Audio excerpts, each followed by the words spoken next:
Give me a mic check there, Denny. Microphone check 1 2 1 2. Microphone check. I'm using a different microphone here. The waveform looks. I mean, we could have a slightly better waveform there. I think. What about now? How's that? Mic check 1 2 1 2. I think that's a little bit better. 1 2 1 2. All right. Jenny, that guy. All right. Okay. Yeah. Excuse me a second. I just need to deal with this. Hey! Hey! Stop it! You sound like a father too lazy to get out of his chair. Hey, what are you doing? Anyway, guys, You know how the house. You know how the house is full. The dogs are literally. The name. Anyway, it's okay. Yeah, sorry, Phil. I interrupted you. You were welcoming our illustrious audience. I was indeed. It's been a while. Sorry, guys. We've been traveling. Dan had some travel. I had some travel. Just got back. I'm operating on, I think, 8 hours total sleep in 8 days. So this was going to be a fun episode. Landed at 2 a.m. Had to take the band home. Got home at like 3, 4 a.m. Slept for 4 hours. Had to get back to it this morning. So it's been great. But it was fun. We'll discuss it later. But Dan, in light of recent events, there's some songs I want to start off with. We got to set the energy. It's been a while since. All right, let's see it. Let's start over. Let's start with this first.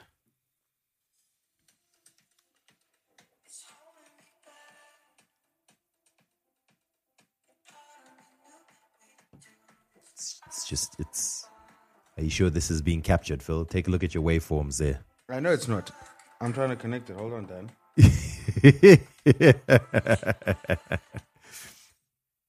Here we go.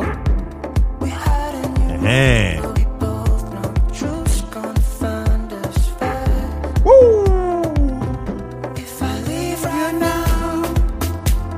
Leave right now.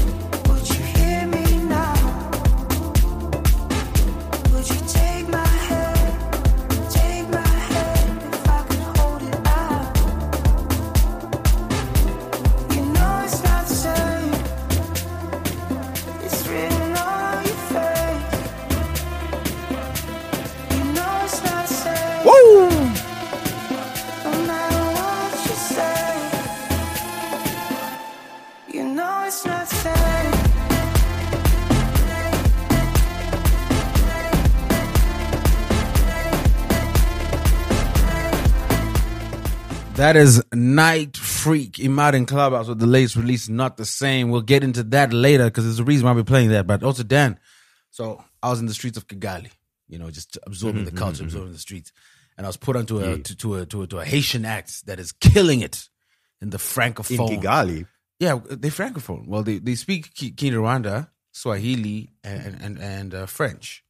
So there's a lot of. We're Anglophone, but no one's gonna come here and say, "Yo, I was in the streets of Harare," and then everywhere I went, this thing was ringing off. Like this song was ringing off. Let me play for you now. I know what you think about it.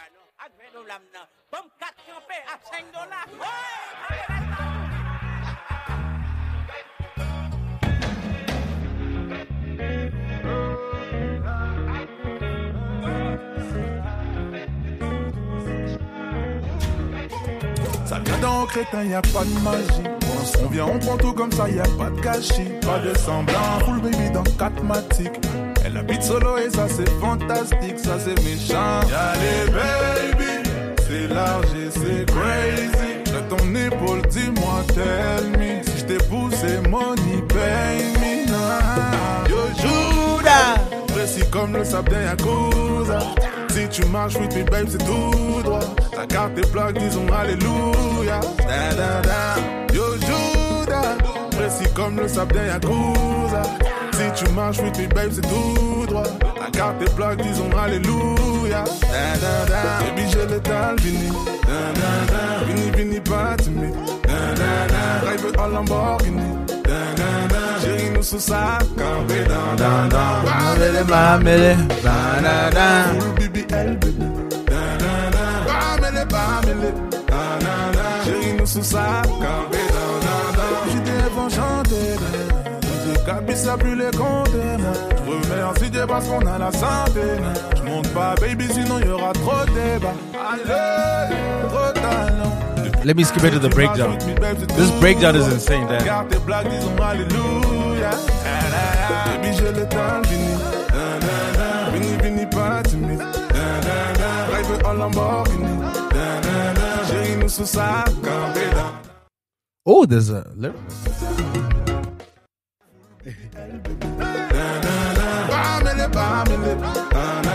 Chérie, nous sous sa campé dans.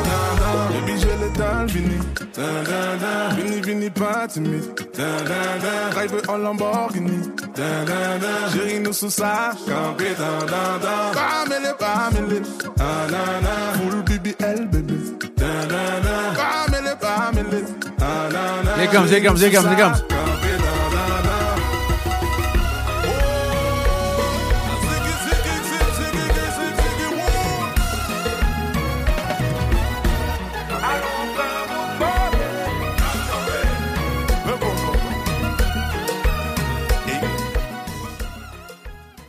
What'd you scheme? I can see the appeal. You know, would I put it on my playlist? No, but I can see why it would be a hit in Francophone land. You know, the thing is that like you didn't get to see some very, very beautiful, very, very beautiful East African women enjoying this song in the way they did, and it gives you sort of emotional attachment. You know, that listening to it for the first time, seeing my face will have. I think we got to head back, Dan. I literally left some stuff at the hotel. I have to go pick it up. So I've already told Madam, but I said, I have to double back to Kigali for a few days just to get my stuff. So my visa, literally and figuratively, is somewhat secured. I don't know about you, but let's go. I don't want to sound like a hater, but was Rwanda in the top 30 of Miss Universe? I don't think so. You sound like a hater. So because I saw a couple items that looked like they belonged in the top 10 or some. They looked like they belonged in the top 10 or some. If you're talking to me about top 2, talking to me about top 30, look, let's talk. But outside top 30, I don't know if I'm really willing to invest. You know what I'm saying? All right, anyway. So let's. There's a lot to get to. We missed a week. There's a lot of things to cover. This can't be a long episode because we started so late. We might have to do another episode on Thursday. A short one, maybe. We will absolutely not do that because I have plans on Thursday. Oh, really? What you got planned? It's family stuff. Family stuff. Nothing I want to put on the podcast. But I thought I was your family, Dan. Wow, little did I know. Absolutely not. Absolutely not, Phil. This sounds like those bosses at jobs who say, we're family here. Meanwhile, you're planning on firing some people. You know what I'm saying? Guilty as charged, but... I was about to say, Dan, are you sure you want to go down this road? Are you sure you want to go down this road on a public platform? Let's just say strategy for 2025 is looking interesting. All right, wait. Let's not get too far down this road. Ladies and gentlemen, let's get hyped. Jump up in the club. Everybody gather round. Two broke Twimbos in the town. Hey. Listen close to the sound. Tell me that guy and feel charged. Baby, bring in the fun. With the podcast vibes, we not stop till the morning sun. Every episode got me laughing, can't control my smile. Hey. Talking about the latest news with their unique style. From Zimbabwe to the world, they spreading good vibes, keeping it real and entertaining. Rise, two broke Twimbos. Everybody get guy and feel charged in control.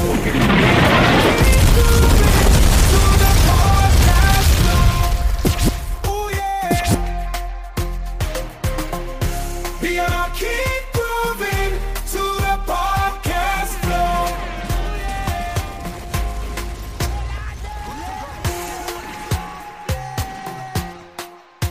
Hey, right.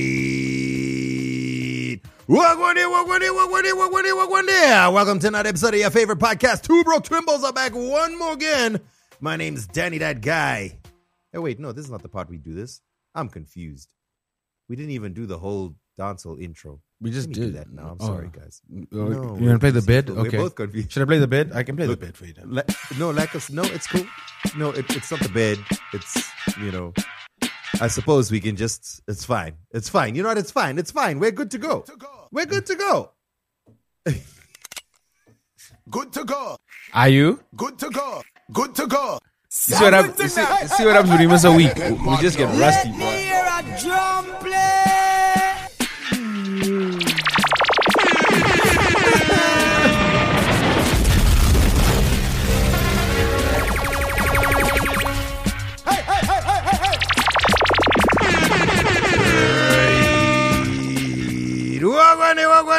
This feels better. All right, this is what it's supposed to be. Yes, welcome. This fits.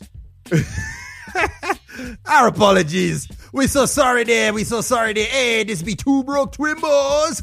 My name is Danny That Guy, a.k.a. Danos the Mad Titan, a.k.a. Denford Wekumaraini, a.k.a. Denimbi, my life, your entertainment, a.k.a. I'm done with these streets. May my haters and ups cry the same tears as Chidimma Adetshina's haters and ups, a.k.a. Akuna Mumwedi Danmu. That's right. And he's here with only the unmistakable, the East Africanizable Phil Chad, a.k.a. Flame Floss, the big boss. Sexington Lovu, Filthy Phil, DJ Mkaradi, Phil on Musk, and of course, a Shimmery, Tengerewo Dringy. We're back. Sorry about the delay. Granted, it doesn't seem like a lot of people miss us this time. I think that's a problem there. Like in a relationship, when you don't text her back and then she doesn't ask, where have you been? You need to start worrying. I think I only saw one message say, yo, how far? Are you telling me? Okay, no, it's fine. That's okay.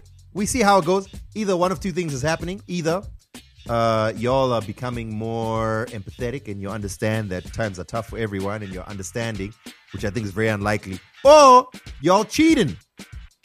It's fine. We're back to remind you. We're bringing you that good. Real quick, let's start off with some positive stuff. For those of you new to the show, we like to start off the show. This is distracting. We like to start off the show with some positive vibes, celebrating something so that we have a positive start to the show before we get into the mess that we are inevitably going to get into. So let me start off by discussing and celebrating Africans doing big things around the world and Africans doing it big.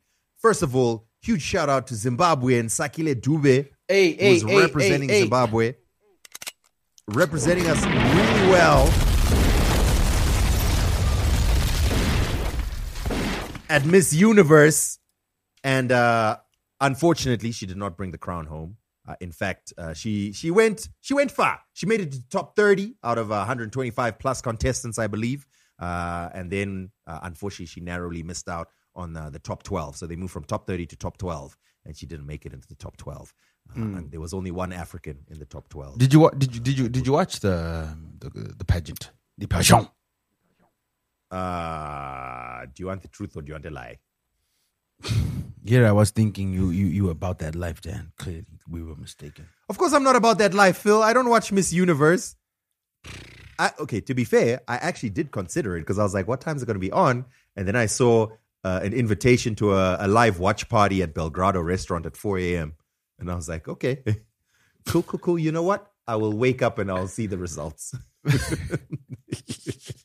Who went? Who? Do you know? That's no. The only way to watch that is you're out because no one is sleeping early and then waking up at 3 to shower, change, and then go out at 4 a.m. So they said the way that they packaged it was there's going to be a DJ, it's going to be a whole vibe, Then at 4 a.m. it's Miss Universe.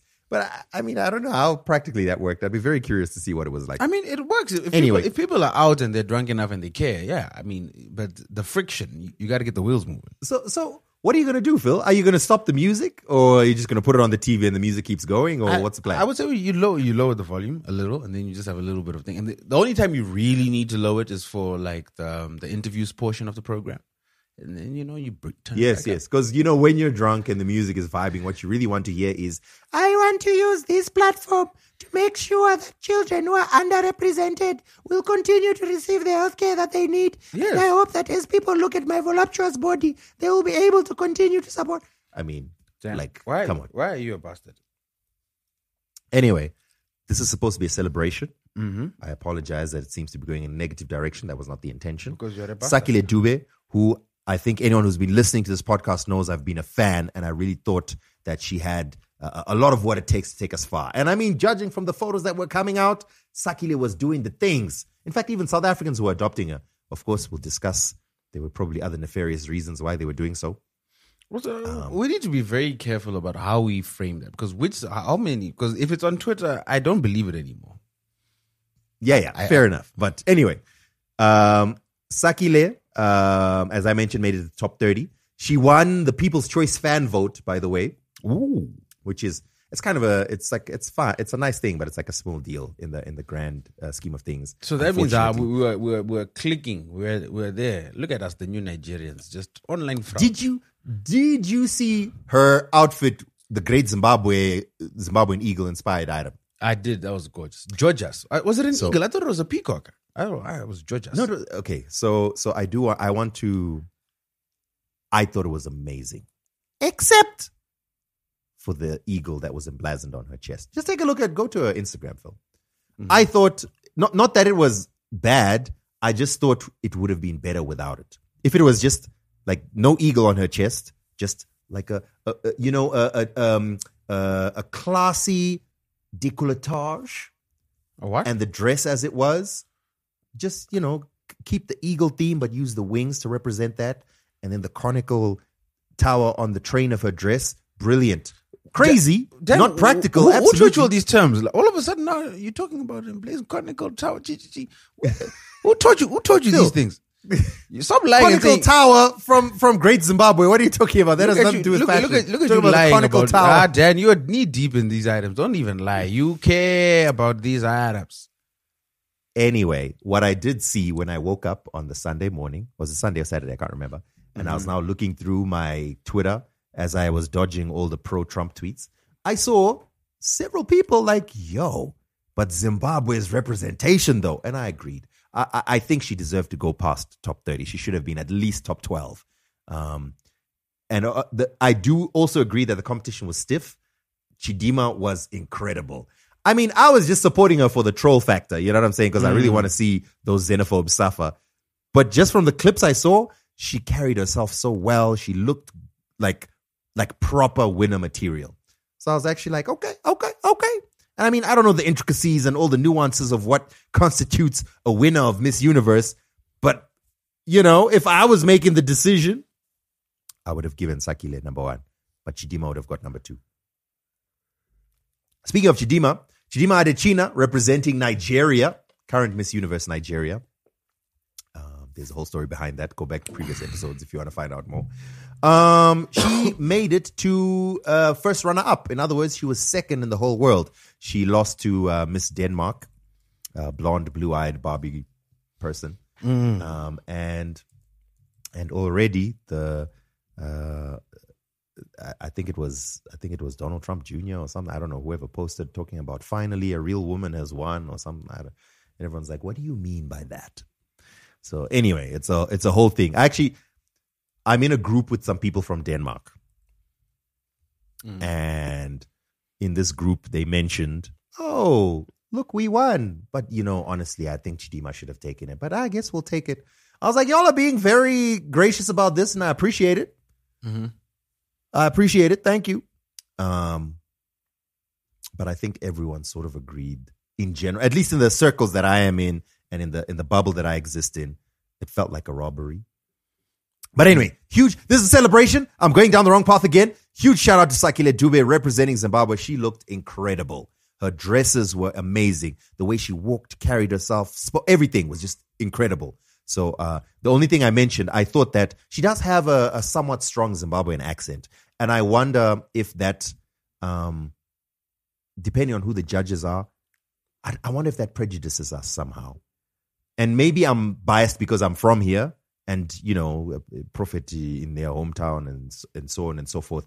But an SRB, as the problematic people would call it, a gouache accent, might not always translate well on the international stage. Why? And I wonder if but also that's problematic, because does the Danish model have an accent? Of course she does. So this is what I was gonna try and elaborate on. So obviously every ethnic group has a certain level of accent if they're trying to speak English, unless of course they're natively English, and even then they might have an accent. And I don't know if it's because we have over time gotten accustomed and it feels softer on the ears because we see it in media or whatever the case is. But a Scandinavian accent is something that we've seen many times. Even when I heard her giving her speech about representing empowered women from Denmark and whatever, and she had like this soft Scandinavian accent, which I feel like I've seen in movies and TV shows a million times. Chidimma, obviously, she's got that Joburgian accent. The South Americans have, to a different level, to a different degree, they've got the Gloria from Modern Family accent. It's things that we've seen and we've gotten used to. I don't think the world has processed and experienced the Zimbabwean, air quotes, and I promise I'm not being problematic when I say it, but I know you understand what I mean, gouache accent. And that's problematic. And I think that might have prejudiced us a win. That's what I think. Maybe I'm wrong. I didn't watch the whole show. In fact, from the brief things that I read, we actually lost it just before. I think it was the swimsuit section, and then just before transferring from the swimsuit into the evening gown or whatever. I don't know. I don't know all the details and whatever. I'm speaking from a very high level and maybe from a place of ignorance, so please pardon me. But I do think on a global scale, people don't respond as well to the Zimbabwean accent, the SRB accent, as much as they do to maybe other nationalities, which they are more accustomed to, maybe through pop culture or whatever reason. I don't know. Anyway, that being as it is, be that as it may, Sakhile Dube, congratulations on the People's Choice fan vote. Congratulations on the top 30 finish, and congratulations on really galvanizing the support from so many Zimbabweans across so many different divides and so on. I mean, shout out to you, man. Shout out to you. And then, of course, congratulations to Chidimma Adetshina, putting dust in the mouths of her haters, coming in second. And she came in second overall, but she is Miss Africa and Oceania. So technically, she gets diplomatic travel across the world. She's viewed as a diplomat. Who administers the Miss Universe pageant? Which That's body? a great question. It might be worth trying to look into the details, because apparently it includes prizes like you get an apartment somewhere in the world. I don't know, all those details. And apparently she has some level of ability to travel. So maybe we need to call up. Screw your nationality. I get a Dipset. It's just when that runs out, because it's only for 1 year. But by then, where's she gonna live? By then I'll have Dindra so many times I'll have found something to live, bro. Maybe we should call Brooke and ask her. Well, Dr. Nell's been trying to get us to get Brooke on the show. We should eventually. I got her number with the intention of getting her on the show, and she was very like, yeah, okay. And then, and then I didn't want to now be like almost coerce her to come onto a podcast she didn't seem very keen about. But, maybe a call just to be like, hey, we just want to quickly understand when someone wins, let's say if someone becomes first runner-up, what are the prizes? Anyway, I saw a post on Instagram that she's still flying around Mexico, so I don't know. Yeah, so there's that. And then the second Zimbabwean doing it big I want to shout out is a very young man by the name of Ryan Gwidzima. Now, Ryan Gwidzima is from Zimbabwe. He's from Bulawayo, actually. And he is a squash prodigy. I actually saw him, I think, on one of the Coltarts pages or something. This past weekend, he won the Irish Junior Squash Championships. And, I mean, shout out to him. Going to a whole other country and representing. If you just quickly Google him, you'll see that he represents Zimbabwe. He's got all kinds of squash acknowledgements, and that he's a whole thing. He's a 10 times Zimbabwean champion. Nice. Now he's winning international tournaments as well. He was the Zimbabwe Sportsperson of the Year back in 2018, and just now he won the Irish Junior Squash Championship out in Ireland. So huge congratulations. That's where he's to based Ryan now? Gudzima. Is he based in Ireland, or he was just playing there? I didn't dig that deep into the story, Phil. I just saw the headline, did a quick snapshot of what it is that he won, quick snapshot of his history, and that's what I've just shared. Now you're asking me about where he's based and what his family is and what his star sign is. I don't know. Oh, wow. I'm not an avid squash follower, Phil. I told you there's too many sports. But congratulations to Ryan Gudzima. I don't know if this qualifies an Africans doing it big, but we may as well mention it right early in the podcast. And I know you had it down as talking points as well, Phil. But our favorite Zimbabwean in comic book movies, Danai Gurira. Famously Okoye in Black Panther and the Marvel movies from Wakanda. Famously, she's right there in the poster. 2 posters actually that are behind Phil. Famously from The Walking Dead, a fan favorite character. Anyway, Danai Gurira, she's obviously hit stardom out there in Hollywood. But she has been pushing here in Zimbabwe something that she calls Almasi Collaborative Arts, which she is an executive producer of. So they're constantly doing, and she's like funding and pushing plays here in Zimbabwe.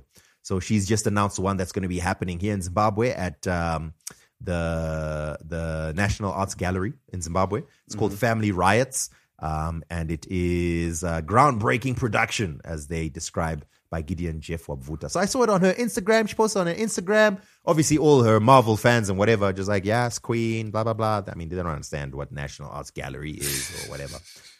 But obviously, shout out to her for using her platform to also try and push actors and theater and, I guess, film in the grand scheme of things here in Zimbabwe. And she's been doing that for time now. Zimbabwe, she's been doing that for time. Literally since this podcast started, she's been giving back. Right now, as we speak, up until the 24th of November, this play, which is called Family Riots, is going to be running at the National Arts Gallery. What I would like to believe is that she's going to make a secret appearance at one of them. But yeah, she's I don't know what the exact term is. I guess executive producer maybe of this play. But yeah, she's pushing this as well through Almasi Collaborative Arts. And huge shout out to Danai Gurira. My efforts to reach her have been fruitless for a long time now. Yeah, because that's fine. You know, now we have to we can go through Painter. We'll have to phone Painter and be like, yo, my man's. I still have her cousin's number, and her cousin, I hit up her cousin, and she was like, yeah, I also struggle to reach her, but, you know, I'll let you know. And I felt like I was being brushed off. Of course you were. But anyway. Yeah, it's like, that's how I met her the first time, through the cousin. Yeah, but anyway. But my levels, I change it. Yeah, that's true. Huge shout out to Danai Gurira. I am a huge fan of Danai, man. And I'm so happy that she's also like doing this thing to support Zim. Okay, Phil. I feel like we've done the stuff that makes this a serious podcast. From here, the floor is ours, Philip. We can do what we want. I see on our talking points here, we wanted to do a quick recap of what's happened over the last 2 weeks that we've Nyimat the people them an episode. So before we talk about any things that are happening in the world and our take on some key stories, where were you, Phil? I saw you mentioned Kigali. What was going on? We're in Kigali for Access music conference, which is normally held around this time of the year. Obviously, last year I couldn't attend because we had a major event in Zim, and then the year prior I had another event. So it's been a while. So also just catching up with a bunch of people I hadn't seen in a couple of years, and got to attend our meetings and so forth. And it's always interesting to me to see just how much drama can occur or how much intrigue happens at AGMs. That's the highlight of my life these days. It's not drama in the club. It's not who's dating who. It's not who's not replying texts. It's like, yo, my man, did you see what happened at that AGM last night? It was crazy, right? Yeah, it was crazy. But it was the Access Music Conference. It was really dope. Fortunately, on one respect, and unfortunately in another respect, I wasn't really able to attend most of the conference because I was so busy. At the same time, because of a lot of music execs were in Rwanda, there was also a bunch of writing camps that we were invited to. So we were pretty much day in, day out just in writing camps. And then I was also just doing logistics, like trying to meet people, having meetings, catching up with people. So a lot was going on, but we had a lot of stuff when we got into the studio with Heavy K. We should hopefully be finishing that song soon, so that's dope. Got some stuff with Boniface, Mlungu, that was dope. Great bunch of like Rwandan talent. Great bunch of Liberian guys that came through. This a lot of African talent was there, man. It was so dope. It was so dope. We had a great time. So a lot of songs came out of that, and then we're also performing on the Saturday at the showcase. So Friday was Nasty C, bunch of spaceships from Zim, and then a bunch of other acts. Snap. Okay. And then on Saturday was us. There was some Rwandese acts. There was Asa, who's a great artist from Mozambique, who's now based in Paris. Zaki Ibrahim, who's based in South Africa and Canada. And then obviously Jordan Muzi. We also went out there with King 98. Shout out to him. We had a great time. So we had a really good set. I'm really happy with how it came out. And then Heavy K closed out the night. I now see how things. Cool. I got you. It's just some lines have now connected, some I's have been dotted, some T's have been crossed. Okay. Dope. Yeah. And then Heavy K closed out that show, and then on Sunday we did So Far Kigali. So obviously, as you alluding to, yeah, I mean, traveling with a full band to Rwanda during such a busy time is not cheap. And I was able to rustle up some funds because we weren't able to get mobility funding. There just really isn't mobility funding in Zim available right now. And I think they took it for granted just how bad the funding situation in Zim is, or just in Africa in general, like in terms of the geopolitical thing. And that being said, I'd like to thank Impala Travel. Impala Travel helped us get where we needed to go. When you need a flight or you need a holiday destination, be sure to call Impala Travel now for your travel needs. Get on. So Phil, was this trip a Two Broke Twimbos initiative? What do you mean? No, it's just you're doing some advertising over here. I'll cut you in on the back end. I'll get your flights.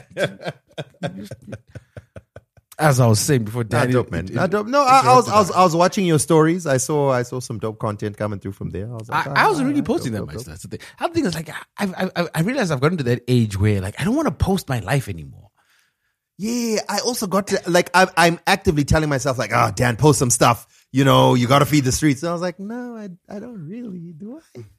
Unfortunately, I've now started having to take LinkedIn seriously. So that's where I post. I post on LinkedIn. I don't really post on the personal. Yeah, I need to sit down, brush up my profile because it's completely out of date and not done well. And then I need to start building connections and then just start posting on a regular basis. And I have to become a LinkedIn bro. I used to look down on LinkedIn bros, Phil. Mm-hmm. I used to look down on LinkedIn bros. That's why we are broke then. Because that's why we are sitting in this. We prioritize being normal over prioritizing the bands. And you know what I mean? Unfortunately, I don't know if you've noticed, Phil, but the people with the bands aren't normal. Nope, they are not. Anyway, yeah, that's a whole other story for another day. But Phil, you know what? There's a couple of things that I think happened over the past couple of weeks that I think it would be good for people to hear our takes on.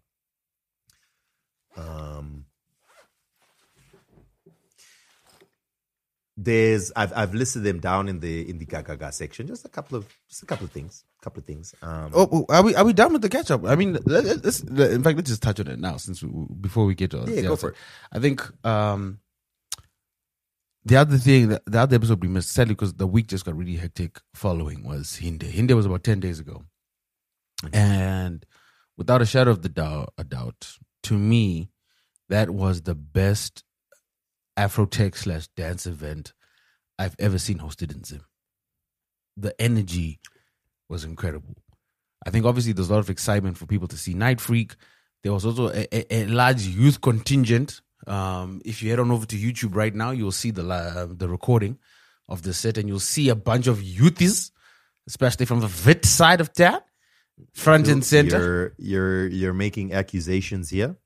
Dan, there was a whole episode of Gossip Girl happening at the front of the thing there. I was hearing it in between sets. There was a whole episode of Gossip Girl happening. Front of that was the backstage section. I think in general, rest of ground, it was no, but the rest of ground are not visible on the live stream cameras because the cameras aren't facing that direction.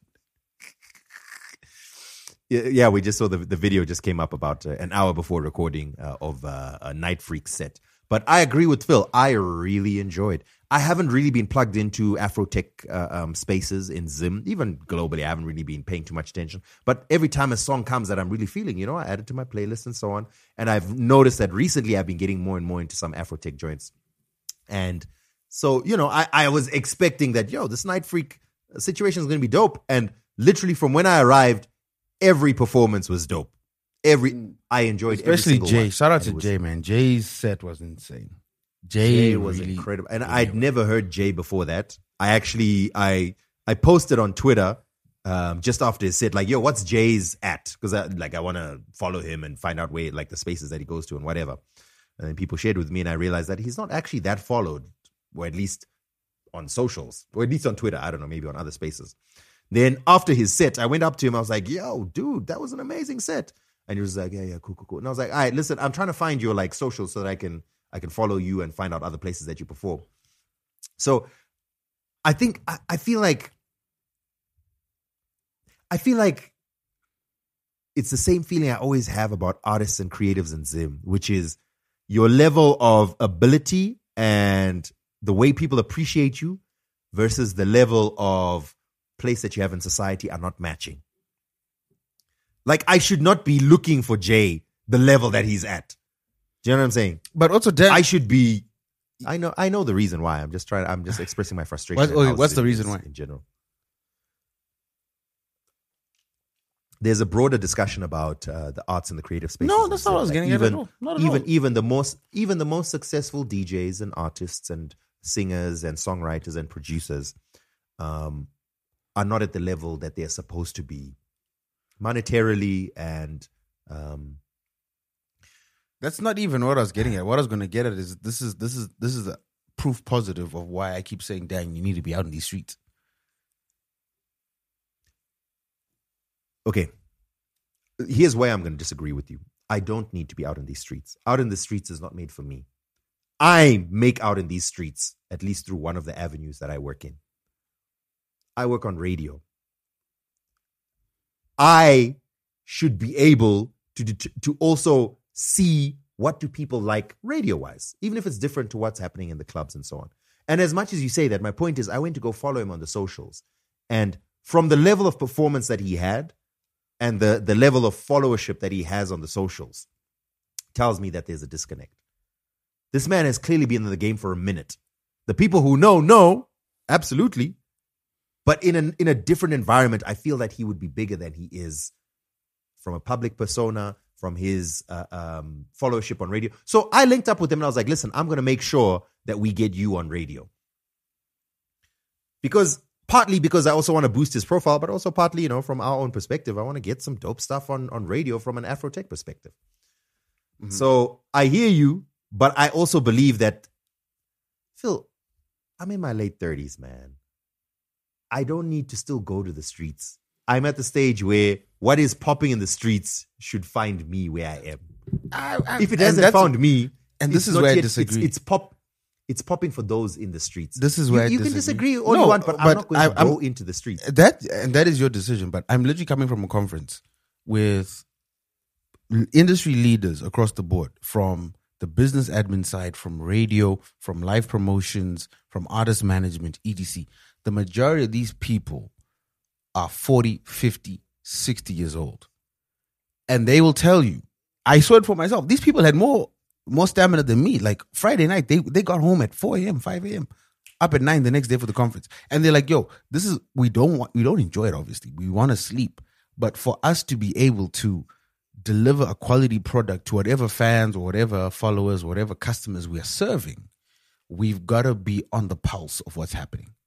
Let me finish. Let me know again what industries they're in. These are all music execs. So these are people on across the board. So you're looking at radio programmers from across Africa. It was heavily skewed towards Francophone countries. So like a lot of people from France, but also the Netherlands, Germany, Denmark, the UK, America. So pretty much the global industry, but there were a lot more French people. But a majority of these people are all music professionals in a certain degree. There were a lot of people in radio that were there. There were a lot of program directors in radio. There were a lot of, I personally saw two station managers. Then you've got people from services like services that do RDS tracking for radio, sound charts, chart metric. All those services that artists and industry players use were there. All the people that are from collection societies, people, live event promoters and etc. I'm trying to hold myself back from interrupting you, but we're talking about two different things here. Mm-hmm. What are you saying? If you were talking about going to major events or going to situations where there's discussions about the industry or going to major industry events, of course. No, but your outside is not that. We're talking about going to the club. But you're listening to the response, Dan. I'm telling you, I'm literally focusing my response on that. And they're saying, I'm asking them because I'm like, yo, do you guys do this every weekend? And they're like, we have to. Obviously, we can't do it at the frequency we used to. But when we have to, we'll go out as much as we can. We'll stay out as late as we can to see what's happening in the industry so we can make informed decisions. So here's what I'm trying. You're saying I'm listening to respond, and that's not it. I'm feeling that you're not understanding what I'm saying. I'm not a music executive. You are in the music industry. I'm not in the music industry. I'm not. I'm in the broadcast industry. Working for breaking news. Working for me are people in the music industry. I have someone who works for me who does music scheduling. I have someone who works for me who does programming. Yes. Well, I say works for me, but let me say works under me. That's more accurate. It's not my company. So I'm not a music exec. If I was a music exec, it would be part of my mandate to understand what's popping in music-wise. But that's currently not my mandate. So by all intents and purposes, when it comes to music, I'm a civilian. So my age does come into play. As a civilian, in my late 30s, I'm not going into the clubs every weekend to see what's popping. Some people are. More power to you. But I'm not. And I would argue that the majority of people in my position, i.e. civilian, and at my age, are also not doing the same thing. Some people are, but those are the minority. 10 years ago, or people who are 10 years younger than me, I might say, hey, you know what?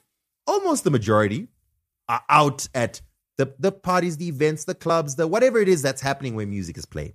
So I'm saying at my age, as a civilian, when it comes to music, I'm not a music executive. I would expect that music should come to me if it's popping. If it hasn't come to me, it's not really popping. It's only in that space so far. That's what I mean. Mm-hmm. And I feel from what I saw from Jay that I think he should be bigger than he is. From a visibility perspective, judging from his social media following, which is not it's not the be all and end all of measuring someone's visibility, but it is one of the metrics that you can take a look at. From his presence on radio, from just generally his talkability within the general entertainment industry. And it's not on him. In my opinion, it's on the depressed nature of the Zimbabwean entertainment space in general. So I feel that there's a lot of things to fix in Zimbabwe as a whole to raise up the profiles of some of these people who should be more famous and more popular and richer than they are. I don't know how much money Jay has. Maybe he's popping off money-wise. I don't know. But I'm just speaking in a very general space. So I'm saying when I watched Jay, the feeling I got was like, damn, this dude needs to be bigger than he is. I'm going to try and contribute in the small way that I can. But in general, it's the Zimbabwean entertainment space that's depressed. And the solution to that is not for me to be out every weekend. I see what you're coming from. I think I see what you're saying. I still feel you might benefit more from just being out more, but it's fine. I would say that also you need to also remember that Jay is operating within a subculture, a dance music subculture in Zimbabwe that's very much new and on the rise. We've got about three years it really started to take a proper deep root, Afrotech in particular, around the pandemic.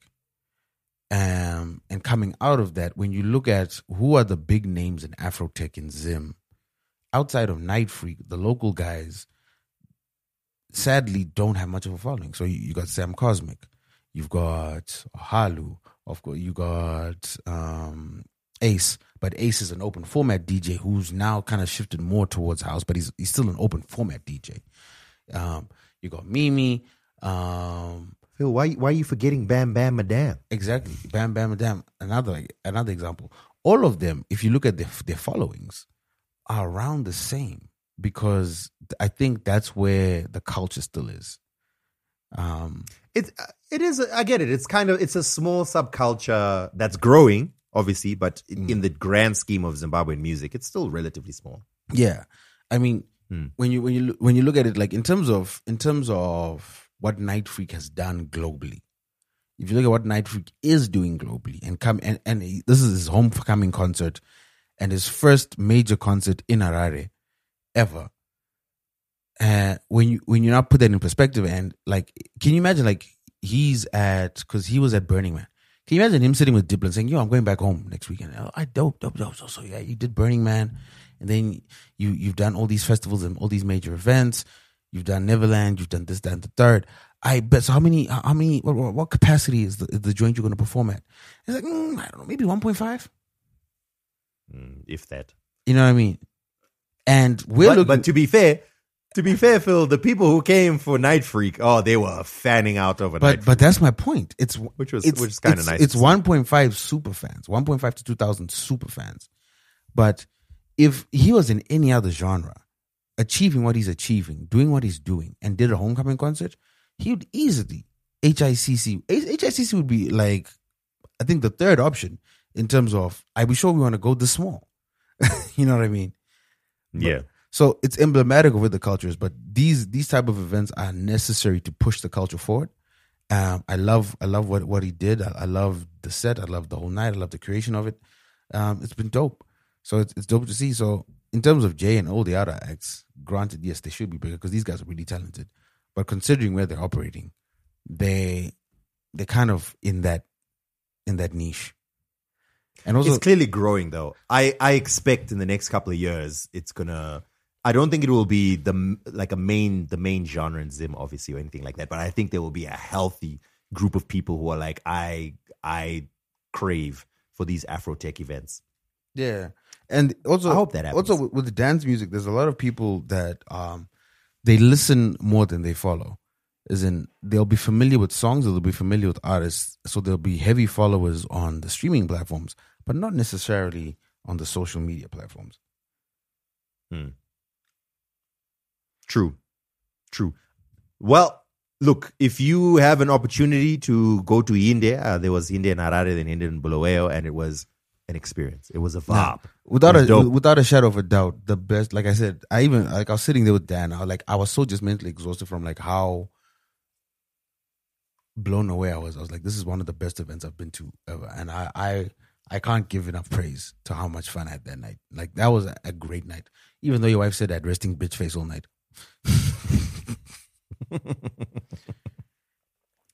Someone said, I think I saw Phil crying, and I was like, guys.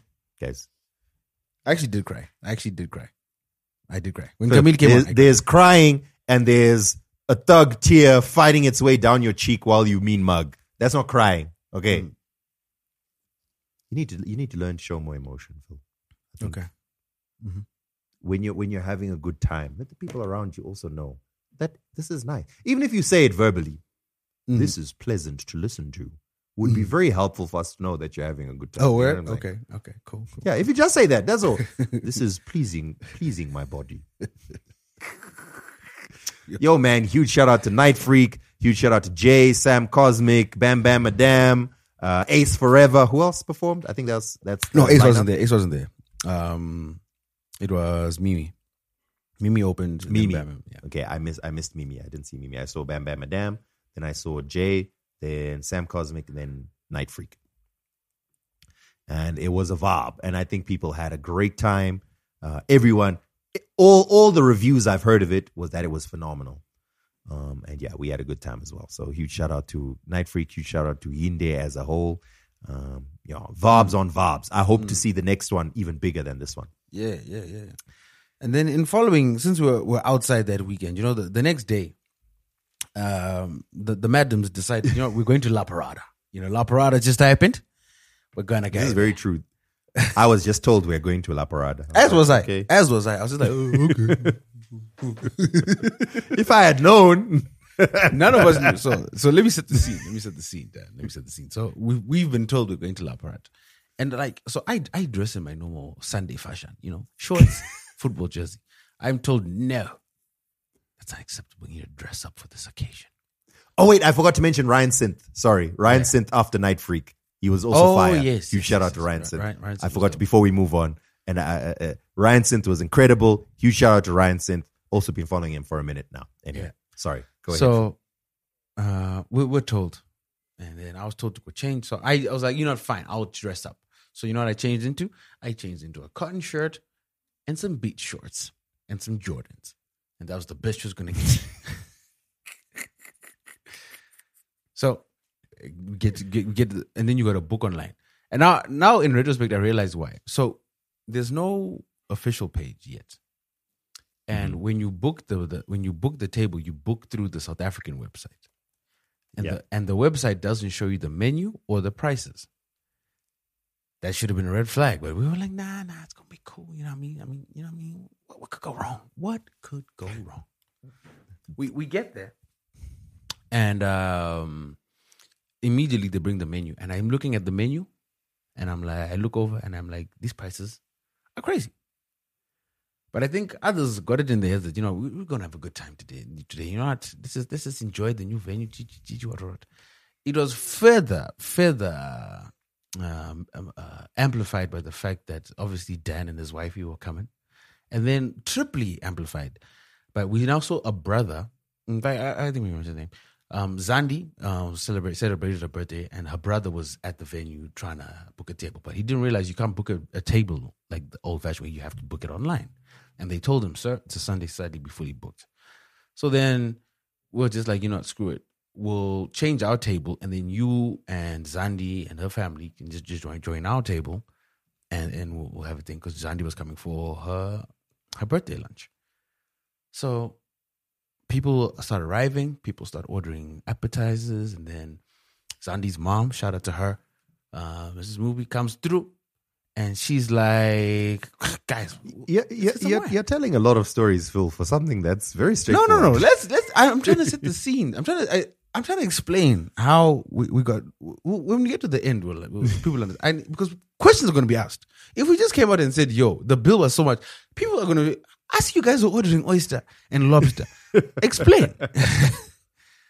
So then, Zadi's mom comes through, and she's like, "Nah, guys, we're getting some wine." You know what I mean?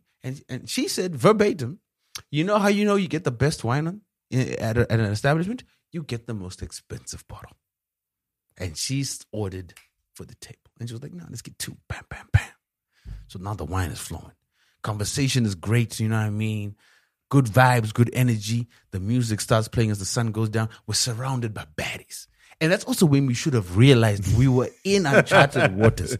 There was a baddie having a birthday at the table next to ours. Every 5 minutes, a new bouquet was being delivered. There was a full, 100 long stem reds. Then there's one bouquet that came. You know the cash bouquets, Phil? There were 2 cash bouquets, yo. Can you imagine? 2 cash bouquets. Amongst us, we got the 100 red roses. Then we got the pink ones. Then I think there was another pink one, and then there was a mixed one that the friends brought. So this girl is just surrounded by nothing but flowers, bottles of champagne, hookah, and money. And that should have been another sign. That, she's ordering Moe at La Parada. Okay, we're in the big leagues now, dog. We're in the big leagues. Because I didn't even see the Moe on the menu. I didn't know they had it. I don't really drink, so I don't know the prices. Anyway. Then I continues More baddies show up. This was the Premier League. I left you. When we left, it was a night. It was afternoon. It was a chilled Sunday afternoon. It was lunch. Where did you leave? We left at the same time. Because you leave at the same time. Oh, so we left them, Anazandi, and then we left them there, right? Yeah, and you left. Because that's when you started auditing. Because then the sun goes down. The sun goes down. The bill comes. And the bill has arrived while I'm at the toilet. And I get back and I see Dan looking at me. No, it's not uncommon for someone to just go through the bill and be like, okay, we ordered A, B, C, D, E. I bet my bill is roughly $80. You know what? Here's 90. Catch you guys next week. But Dan... That is very normal, Phil. I would love to do that. But Dan was auditing it with the fervor of a Zimra agent who just uncovered... 50 cell phones in your suitcase. Dan had his 2 phones out and a pen, and he was like, and I'm looking at her like, yo, but man, you're kind of making us look bad in front of mixed company here, Danny. What's going on, boy? What's happening? And then after doing his severe audit, Dan hands me the bill, and immediately, you know that feeling when you're in a plane. And you're in an air pocket and the plane goes up and then down again and then your stomach goes, you know what I mean? And your knees get a little weak.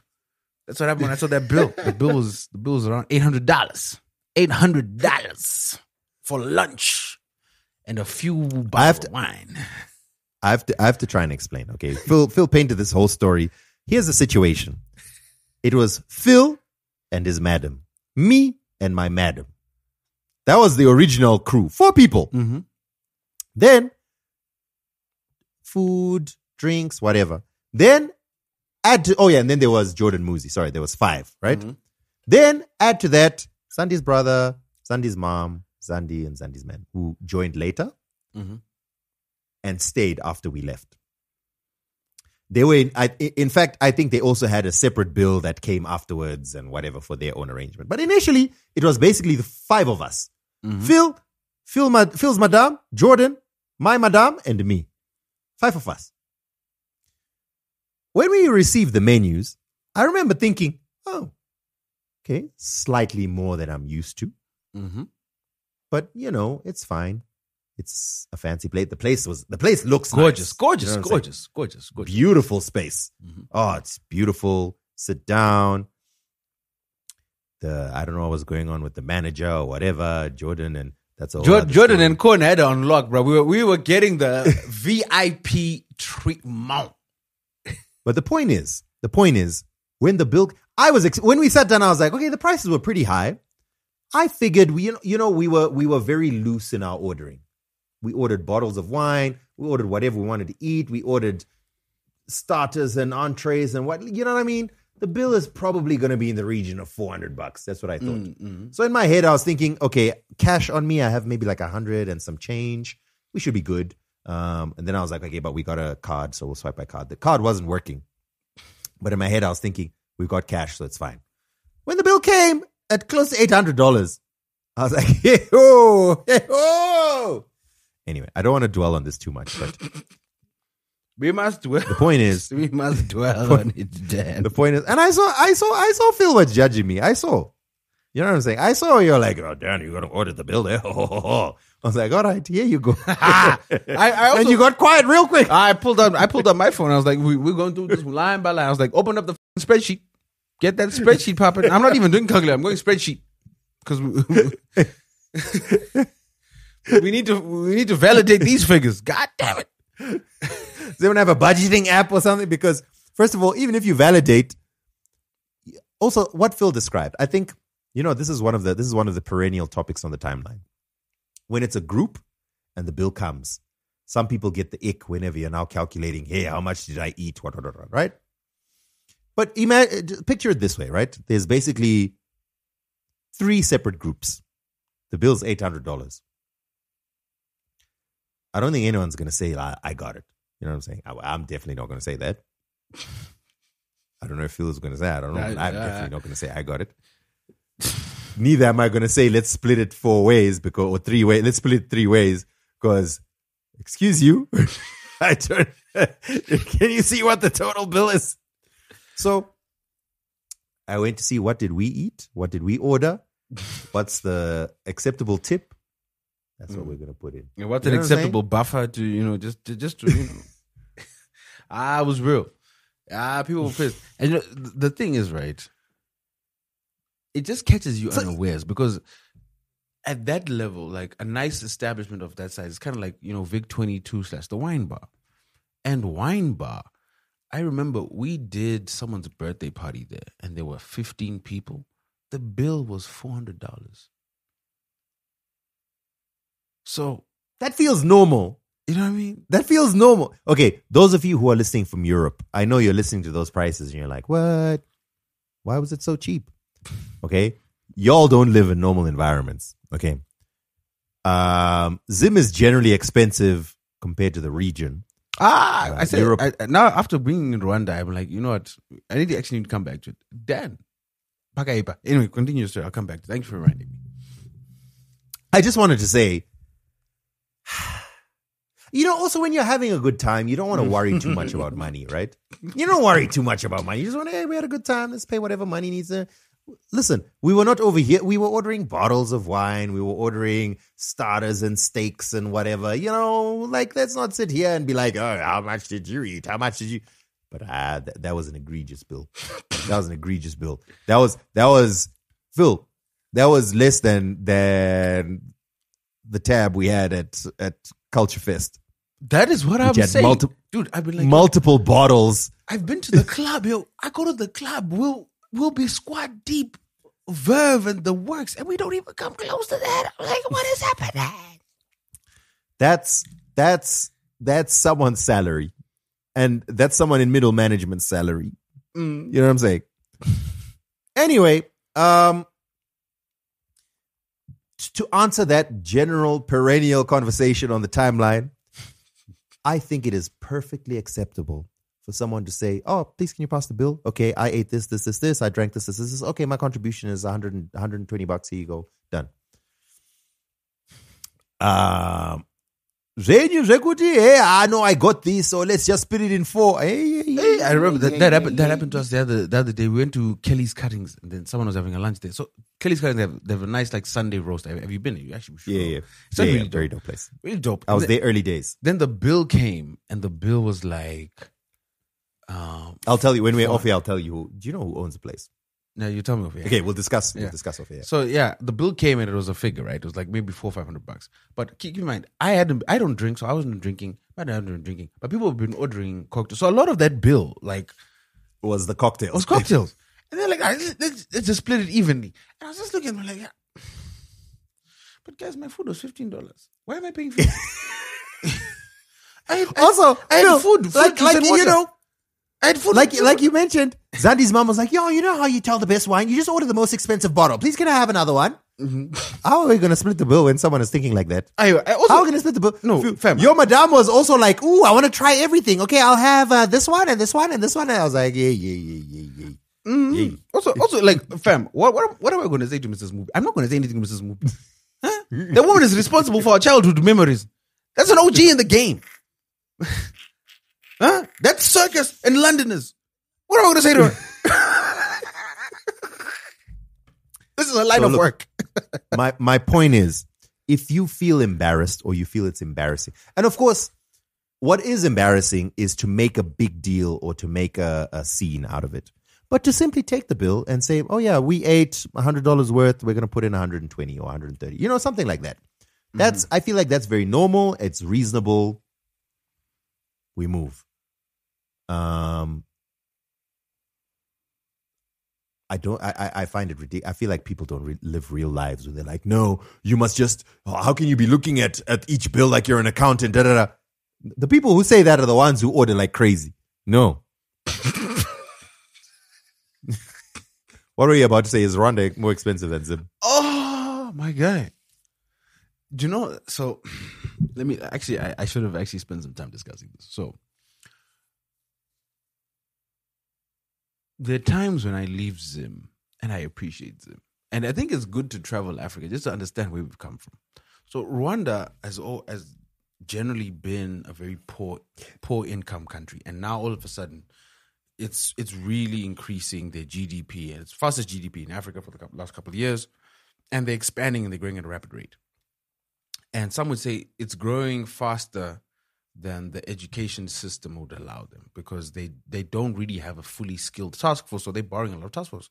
I was even having a conversation with someone who does a lot of work with the government in Rwanda, and he was like, Zimbabwe has the most bilateral agreements between Rwanda in an African country, and it's very easy for Zimbabweans to get jobs. I know Zimbabweans, and I bumped into a bunch of Zimbabweans there, especially in the entertainment and event space, who are able to get visas very easily because they need. I've got some inside info on that as well. But anyway, not for the podcast. They need the skills, right?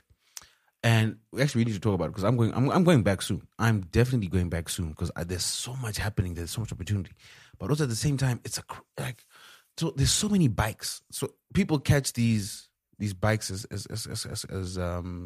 lifts, taxis, and it's cheaper than having to catch an actual taxi, and it is cheaper. But the roads are just littered with bikes. It feels like a bikers convention everywhere you go, especially when you're in heavy traffic. It's just bikes everywhere. But the bikes do crazy things, like they split lanes. They don't really use roundabouts the right way. They always run red lights. You don't really, like, dudes just change lanes. Cars and bikes, they just change lanes. They don't indicate nothing, just change. Dudes stop in the middle of the road. Like, all the stuff that happens in Zim happens there. But weirdly enough, they kind of seem to be in sync in a certain way. So, like, it rains there all the time, especially now it's the rainy season. So, it can go from sunny to rainy to sunny, all within the space of an hour.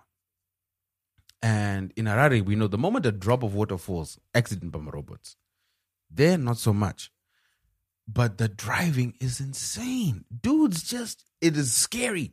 Like, and I the funniest thing is, I was talking to someone on the Saturday night, and I was like, I can't believe I haven't seen an accident yet, because the way these people drive is crazy. Sunday morning, our shuttle driver comes to pick us up. He's like, yo, can we go get some fuel? Go get some fuel. As we've got the fuel, we're now going back to the hotel. He's hitting the brakes and about to take a turn. A bike hits into the back of him, and you just hear boom. So I just happened to be looking in the rearview mirror while this happened. So I literally see the bike hit into the car, the guy and his passenger fall, and they start to get up. And I'm telling him, my mans, a bike just hit you. He's like, oh, really? All right, cool. No, my mans, I don't think you heard me. A bike just hit you. I'm from Zim. I'm used to, like, if an accident happens, even if it's a minor accident, you stop, police report, make sure the person's okay. You know what I mean? My man just kept driving. It's normal. Just keep driving. Just keep driving. Then the other crazy thing is, we're in the tourist district, because we're by the hotel. I didn't see any potholes until the last day. On all the roads I'd been on, I had not seen a pothole until the last day I was there. And to me, that was wild. But also, there's small things where you also realize, part of my issues. We found a studio to rehearse, but the studio hadn't been grounded properly electrically. So every piece of equipment we plugged in made electrical noise. So we couldn't really rehearse properly. There's stuff like that. Sometimes there's no water. Sometimes there is load shedding. But it's not as bad as Zim. But there's these small things. But I think the major thing is just like exposure level. Obviously, because they're more so francophone than anglophone. English is really not their language, so there was a lot of language barriers. So if you don't speak Kinyarwanda, if you don't speak Swahili, if you don't speak French, you're kind of going to struggle communicating with the staff there, even the local people. But it is expensive. Like, a water is $1.50 anywhere you go. Not Echo Clear, not 2, 3 for $1. Cheaper than Europe. Not 2, 3 for $1. There it's $1, 1,500 francs everywhere you go, minimum. The hotel meals, I think we're averaging around $15 to $25 just for, like, buffet meals at the hotel. Taxis, you're looking at, depending how far you want to go, you're looking at $20, $40 average. So it adds up really quickly, bro. It's expensive, but it's also somewhat efficient. There's a lot of efficiency. There's a lot of opportunity there.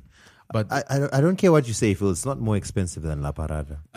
Few things are more expensive than La Parada, my guy. Few things are more expensive. La Parada, my way.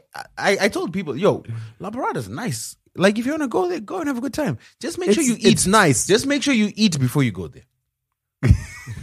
When you get there, you order some tapas, maybe a drink, take a loan out, pay the bill, and you go home. You'll be fine. All right, Phil, let's move on. Let's discuss some things in the news that I think that some of our takes can, or some of these items will have a great opportunity for our takes to be put on there. So there's a story from South Africa that I've been following with keen interest. I don't know if you know the story about the standoff with the miners, Phil. By miners, I've been kind of offline, but I do know that there were miners that were stuck underground. Is that the one? Yeah. By that, I don't mean miners. I mean actual diggers in the ground. So long story short, okay, currently there's a campaign or what do you call it? What do you call an operation that the police are doing in Northwest Province to try and to curtail illegal mining. It's called Operation Valamgodi. Anyway, at one of these mines that's not too far away from Joburg, it's called Stilfontein. Apparently, there were over 4,000 illegal miners inside the mine. A bit of background information. Obviously, as you know, South Africa traditionally has had a lot of gold mining, and at one point it was the biggest producer of gold in the world. I don't know if it still is. So there's thousands of mines around South Africa. And normally what happens is these big mining companies, as soon as that mine becomes unprofitable, they abandon it. It doesn't mean that there's no gold still left in the mine. It just means it's no longer profitable to extract that gold. So there's a lot of literally thousands of abandoned mines around South Africa. And what happens is the illegal miners or the zamazamas find their way into these mines, and they're over there trying to find little bits of gold or whatever minerals that they're looking for so they can try and make a living. In some cases, whole communities are built around these abandoned mines. This was the case here in this gold mine in Stilfontein. Apparently, as part of this operation, a bunch of police were sent to this mine in Stilfontein. They arrived there, and there were 4,500 miners inside. So what they did is they set themselves up outside at the entrance of the mine, and they're like, right, when you are ready to come out, we are ready to arrest you. The miners inside discovered that there's police waiting for them outside, and they were like, no, it's fine, we'll stay here. This is obviously extremely simplified, and I'm sure there's more details involved, but long story short, it became a standoff. The minister was asked like, yo, what's going on with the situation? The minister said, we are not going to send any help to them. We're going to wait for them to come out, so we arrest them. In fact, we're going to smoke them out. As you can imagine, as time went on, things got to a head. At some point, a decomposing body had to be taken out of the mine as one of the miners had died inside there. Now, these zamazamas are made up of a combination of illegal immigrants, very poor South Africans, and all of that. So here's the situation, all right, as a broad overview. I hope I've explained it correctly. I'm sure there's some people listening thinking, Dan, you missed out on the important part about the conversation involving the South African Mining Society, and I don't know what else. I don't know those details, right? But who listens to a podcast? Long story short, there's thousands of miners inside the mine, and there's police waiting for them outside the mine. As time goes on, it gets more and more perilous. There's more and more risk of death. These miners are like, we are not coming out. The police are like, it's fine, we'll wait until you're ready to come out. Because once you come out, straight to arrest. Okay, so that's the overall situation. Now, as this story started gaining traction and people started finding out more about it, there were now conversations about human rights. Yes, it's illegal mining, but you cannot subject them to these conditions where they will die. Literally 4,000 plus people are in this mine and they will die. Mm-hmm. And then the response of the minister was, hey, we didn't force them to be in there. They can come out. We'll just arrest them when they come out. So I want to hear your take, Phil. If you were the minister, here's the criminals. Phil, they're criminals who are doing illegal mining in this abandoned mine. They don't have the permits. Mm-hmm. The police are running this operation. They found a great way to capture a nice big chunk of them at the same time. Mm-hmm. What would you do? Fundamentally, this is the tricky thing, right? Where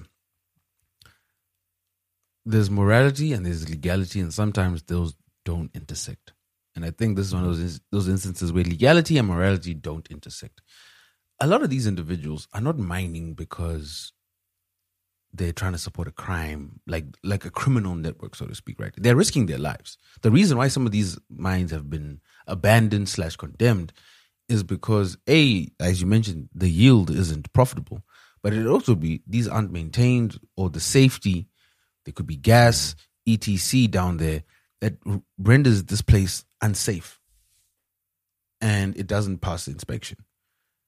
And these people risk their lives not because of greed, because they need to feed their families in some form or fashion. And it's gotten to a point where they're so desperate, they're like, I don't care if I die.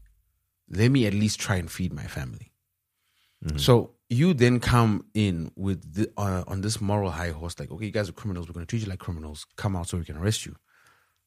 And I don't think what they're doing is necessarily wrong or right.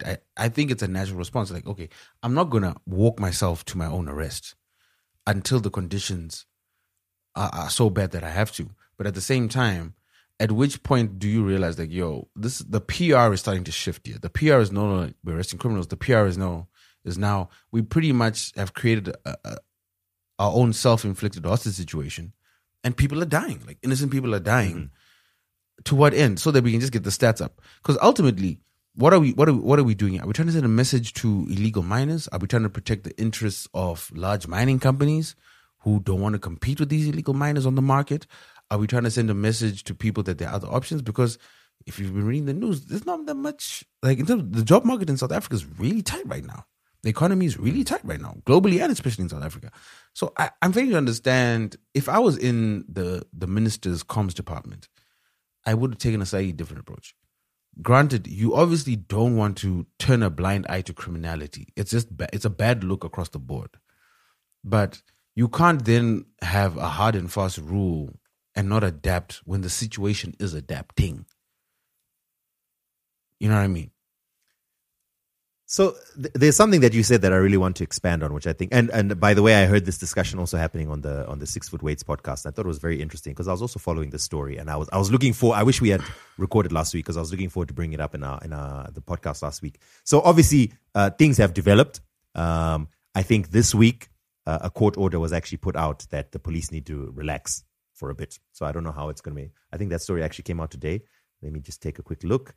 The High Court in Pretoria has ordered that the mine shaft in Stilfontein Northwest, where suspected illegal miners have been retrieved, must be unblocked for emergency personnel, and that no person should block it. Okay, so they're not saying that police must go, but rather they must allow emergency personnel to go in and treat those. So when they say blocked, what do they mean? So the police had blocked, so and the police were not the police were not allowing. I think it wasn't official, like it wasn't official policy, but I don't think the police were allowing emergency services, food, medical, etc., to go into the mine. It was part of the, listen, we've blockaded this. You guys will come out when you're desperate. That's a bit wild. In fact, I think the minister's words were like, hey, listen, if you care so much about the criminals, you can go take food to them, but we are not going to do that. Yeah, that doesn't sound tone deaf at all. I think there's you see, when we use the word criminal, it has such a wide range. If I steal $1 from, if I pick up $1 that is on the ground, I've technically stolen it. I'm a criminal. That surely can't be the same category as someone who's murdered or raped or whatever the case is.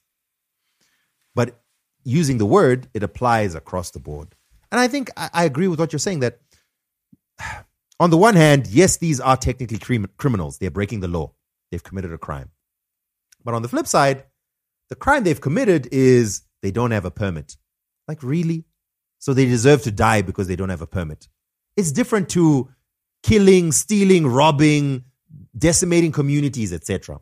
Now, someone might argue and say that, listen, the problem is these zamazamas have created communities that are rife with criminal activity. In fact, it seems to be common knowledge or discussion that within these communities of zamazamas, there's so much organized crime, prostitution, robbery, murder, etc., etc. There's gunfights all the time as people try to fight over possession of certain portions of these abandoned mines, etc., etc.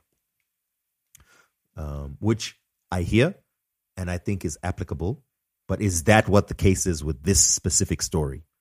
So from everything I've read, not necessarily, no.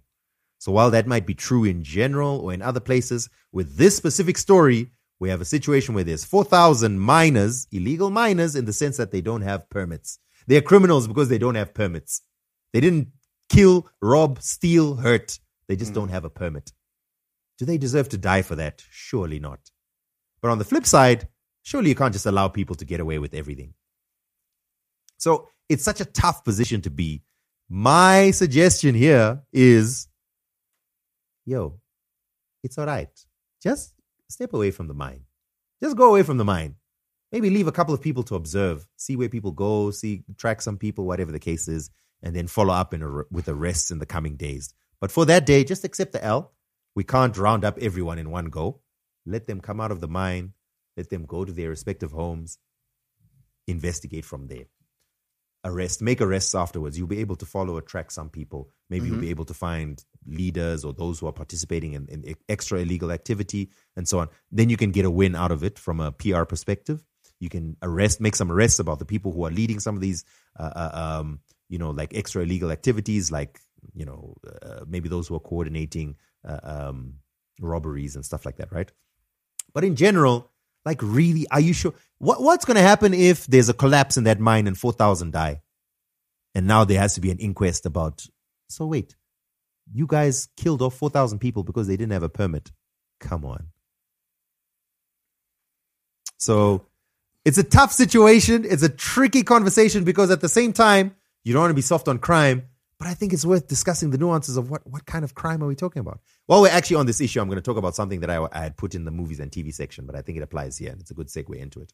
So I watched a snippet of the CNN documentary when they went into El Salvador's infamous Secot prison. Okay, so let me try and paint a picture. I don't have full details, but long story short, 2 years ago, the president of El Salvador, his name is President Bukele, he called for a state of emergency because he was like, the gang activity and criminal activity that's happening in this country is too much. So he declared a state of emergency and he allowed extrajudicial almost powers to the military and the police. So for the past 2 years, there's been almost Empire and Star Wars level of hard, aggressive rounding up of gang members in El Salvador. And in that period of 2 years, El Salvador went from one of the most gang-oppressed countries in the world to one that seems to be rising up in safety indexes. Of course, there's going to be some, even as you listen to the story, you can already see that there's going to be some problems. But long story short, CNN were allowed a very rare opportunity to get exclusive access inside this huge prison complex that was set up in El Salvador, where the what they call the worst of the worst are held, and it's called Secot. So I watched this. It's a 10-minute snippet of their documentary. I don't know if it's a whole documentary or just a snippet of it. And inside this prison, there's literally 81,000. Okay, no, that might be wrong. I think 81,000 have been arrested, but there's tens of thousands in this prison, and they're all presumed to be gang members, gang leaders, gang affiliates, all of that. Critics of the whole situation have been saying that, there's no due process. If you're suspected of being a gang member, you're in. Sorry. And there's been at least 7,000 people who've had to be released in the preceding couple of years because of wrongful arrest, where it was proved after several months or even several years in prison that, you were wrongfully arrested. And in fact, a lot of the criteria that they use is tattoos. So if you're tattooed up, you're assumed to be part of a gang and you're arrested. So this is the situation in El Salvador, and now there's, since this state of emergency started, I think they've arrested 81,000 suspected gang members. They've thrown them all into this high security prison. Others have gone into low security prisons and served time, and some of them have done community work and stuff like that. But the worst of the worst, the real prison gang members, are in this huge prison. And now everyone was responding to the CNN documentary like, this is incredible. This is how it should be done. If there's political will, this is what can happen. And of course, the critics are saying, but think about the thousands that get caught up accidentally, collateral damage. The government has said, unfortunately, some people are going to get caught in collateral damage. It is what it is. Sorry. How do you feel about this whole situation? Interesting you bring that up since I'm coming from Rwanda. But Yep. since I'm going back there, I have not much to say at all. Not much at all. We're not talking about Rwanda at all, Phil. We're talking about El Salvador. I don't know No, if you have any I think travel I think plans. it's a slippery slope. It's our favorite phrase. It's a slippery slope. When you abandon any form of due process in favor for quick fix measures to a societal and criminal problem, there's always going to be collateral damage, and in the long term, you can't sustain it. So, because all this just fixes the symptom. The symptom is we have gangs. It doesn't address why the gangs exist. It doesn't address why they've been allowed to flourish. It doesn't address why their prison had become one of the most notorious prisons in the world. And I think that's the bigger question: is why do we have a gang problem in the first place? That should be addressed first and foremost. Well, granted, excuse me, in the long term. And then you can say, right, in the short term, let's just get these gang leaders off the street for at least a minimum. Let's make it hard for them. Let's make it difficult. And then in the long term, let's figure out how to stop these people from thriving. And I don't believe that's been done yet. So again, neither of us are experts or really know what's going on the ground in El Salvador. But I just thought the example of what happened there overall is a very interesting discussion. When I was trying to read up a little bit about this, I read some very, very, very, I think, important sort of caveats to this whole story. Number one, there's a huge element of PR. What we see about the story and the news that's given to us may not be 100% reflective of what's actually happening on the ground. What we see as, wow, they're really cleaning up the gangs, could also include things like political persecution. It could include things like targeted harassment and so on. This person also mentioned that the actual leaders of these gangs, and we're not talking a street level, we're talking about the people who are literally making hundreds of millions of dollars due to the drug trade and so on, they're benefiting due to sweetheart deals with the government and so on. Again, I don't know how true this is and so on. I'm just looking at some of the critiques of this situation. But I do think for a society of several million people, is collateral damage of a few thousand people good for the benefit of the whole society? Or is it, as Phil said, a slippery slope, because who's going to determine who's in those few thousand? If you are not in those few thousand, excellent. Why is everything so great? What, I can walk around in the streets at night now? This is excellent. But if you are in those few thousand, it feels like the most unfair thing ever. What happens if it moves from a few thousand to a few 10,000? But on the flip side, worrying about collateral damage might be what stops you from actually fixing the problem, as is true in the case of many other countries. So it's such a difficult situation to try and figure out what's the right. I find it fascinating. Just what is the right thing to do here? My initial inclination is to think, no, but it's not fair. Like, yes, you have to try and fight gang war, but try and find a way of implementing as much due process as possible, because how can you just take the good with the bad, as it were, throw the baby out with the bathwater and just throw in collateral damage? But on the flip side, at least from what we've seen from the PR they've given us, it's working. El Salvador, people who had fled El Salvador because of the gang activity are now returning, allegedly, because it's like, damn, it's safe now. They even on the CNN interview, they actually interviewed someone who had been wrongfully arrested. He was arrested because he had a bunch of tattoos. Then after 5 months in prison, and the conditions apparently were so harsh in prison that his leg got an infection and now he can't really walk properly. But he was then released because it was like, oh, sorry, you were wrongfully arrested. And he was like, no, I have tattoos as an artistic expression. I'm not part of any gangs. But he said, look, I have to say, things are better now. And then I saw a lot of the comments were saying, listen, even the guy who was wrongfully arrested is like, yeah, you know what? Maybe it's worth it. He didn't exactly say that, but that seemed to be the implication.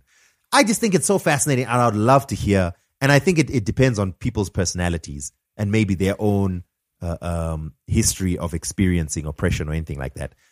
Do you think it's worth it for a small amount or relatively small amount of collateral damage to clean up a society in that way? And that sounds like such a harsh thing to ask.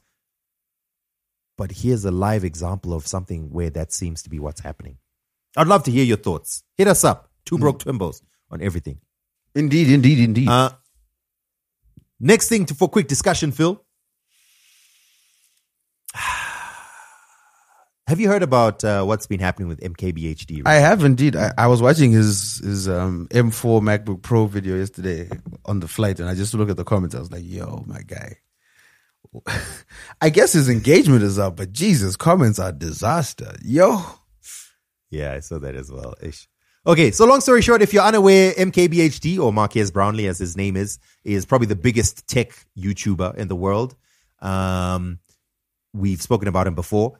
Anyway, he posted up a video onto his YouTube, which turned out to be a promotional video. It was actually an ad. It was called How My Video Gear is Changing. And he was basically showing up the sponsor of that video. He was trying to advertise this DJI equipment. No, I think you got to take a step back, though. We've got to start with the Panels app. I think that's when public sentiment started shifting, and then this was the catalyst that followed. I don't know if public sentiment is shifting or if it's a selection of very loud people. But okay, fair enough. Let's start back with the Panels app. So if we're going to have like a very, very big picture view of MKBHD, I think one of the reasons why he's had such a successful career is he's seemed to, whether it's true or not is a different conversation, but he's seemed to maintain a certain level of objectivity. So as you can imagine, if he's reviewing Apple products, Samsung products, Huawei products, all these different products regularly, he has probably got tons of people hitting him up with sponsorship and advertising and money and influencer money and all of that. And he's obviously super influential because his videos regularly get millions of views and people literally make purchasing decisions based on his recommendations. But he has managed to sort of maintain the reputation over the years of having objectivity. In fact, in some situations, I've watched videos where he said, full disclosure, I've been paid or I've been offered to be paid. Or he said, I haven't been paid for this and I'm making this recommendation. So he seems to have maintained, at least from a public standpoint, a certain level of objectivity. Of course, none of us see his bank account, so we don't know for sure. But that has been the perception. Well, some months ago, he seemed to be like, listen, he launched his own app. Mm-hmm. I think we spoke about it on this podcast because we spoke about how, did we speak about? Maybe we didn't. I don't think we did. Maybe we didn't. He launched his own app. It's called Panels, where he partnered with artists, and they were basically going to make customized wallpapers, which in theory was probably a very good idea because, people are interested in wallpapers, but I don't know if people download apps for wallpapers. I've always assumed those are scams. And the idea was he was going to partner with these artists who make this incredible stuff, and I think it was going to cost $12 a month or something like that. It wasn't cheap. It was more than Netflix. Expensive. Yeah, it was $50 a year. Anyway, long story short, the response to him launching this app was largely negative. People were like, first of all, this is too expensive. Second of all, what you're launching is, it's nice to have a wallpaper, but no one's going to pay this much. Not only that, he bought default settings from the app developer, so that it wanted tracking information, it wanted ID information, like it wanted a broad swath of privacy concerns, and then they're like, but this is for a wallpaper app, and then also if you're on the free version, you'd have to watch 2 to 3 ads just to get a 720p version of the wallpaper. If you're on the full HD version, you'd have to pay. And not only that, apparently the actual performance of the app wasn't great. If I remember correctly, I think in general the performance of the app wasn't great. Anyway, long story short, there was a lot of blowback towards that. People felt the wallpapers aren't great. It's too expensive. The design and the animations, everything of the app isn't great. And then these privacy concerns that you mentioned. Okay, so again, there was probably also going to be a lot of let's say a lot of people paying close attention to him because he's been critiquing technology over the years. Not only that, most recently it was the Humane AI pin. The CEO of the Humane AI pin came out and said Marquez has killed my company because he basically did a review and he said this is the worst product I've ever reviewed. And then he came out and said... Then there was the car as well. Remember there was the car, the electric car. Yeah. I think it was the Rivian. No, it was the Rivian. It was another company. But yeah, where he borrowed it from a friend and then the company started pestering the person who gave him the car because they wouldn't give him a press model So there were a lot of people with bones to pick with MKBHD. Yes. Anyway, so that happened. This literally happened 2 months ago. This was September. Fast forward 2 months now, November. Here's MKBHD clearly doing a sponsored ad, claiming that he's changed his video gear. And already that's going to leave a salt, like a sour taste in people's mouths. Like, come on, man. If you're going to do an ad, call it an ad. If you're going to be objective, then you shouldn't be getting this sponsored by the thing that you're actually reviewing. Anyway, that wasn't the biggest issue with this video. This video, which was titled How My Video Gear is Changing, in it he shows how he's using this new camera, this DJI camera, in different scenarios. And one of those scenarios is driving. So he has this camera as a dashboard cam, and it's not really a dashboard cam. I think it's even on him. And he drives pretty fast, and he's sort of recording what it looks like. Now, sharp-eyed, eagle-eyed viewers of this video notice that, wait, hang on. Why does he have the speedometer and the dashboard blurred? Okay, maybe there's some reason. There's some things he wants to hide on the dashboard. But unfortunately, he forgot or didn't notice, or I don't know, that there was a mini panel on the passenger side which showed the speedometer. So it showed that he was going 96 miles per hour or 95. Yeah, I think it was 96 miles per hour. And then also eagle-eyed viewers noticed that there was a 35 mile per hour speed limit on the road that he was driving. And there was also a children school crossing or whatever the case is sign also in that area. So here's a situation where this huge YouTuber is reviewing tech. He's posted a video, and on this video, he's driving 96 miles per hour in a 35 miles per hour zone that also has children in it. That's obviously a terrible thing to do, and he gets a bunch of backlash for it. No bueno. He then posts he posts an apology on his page where he says, last video I did something pretty stupid. You might have already seen it, but maybe not so. I'll address it here. There was a clip with the action cam of me test driving a car and going way too fast. Absolutely inexcusable and dangerous. I've since cut it out of the video. And then he goes on to mention that he says, I know that, I understand that this looks like covering it up, but I think it's the right thing to do to cut it. So he basically used YouTube tools to cut out that section where he's testing out the driving with the video. Or he says, all I can do is apologize and promise never to do anything close to that stupid again. That's a terrible example set, and I'm sorry for it. Okay, apology. If you're looking at it from a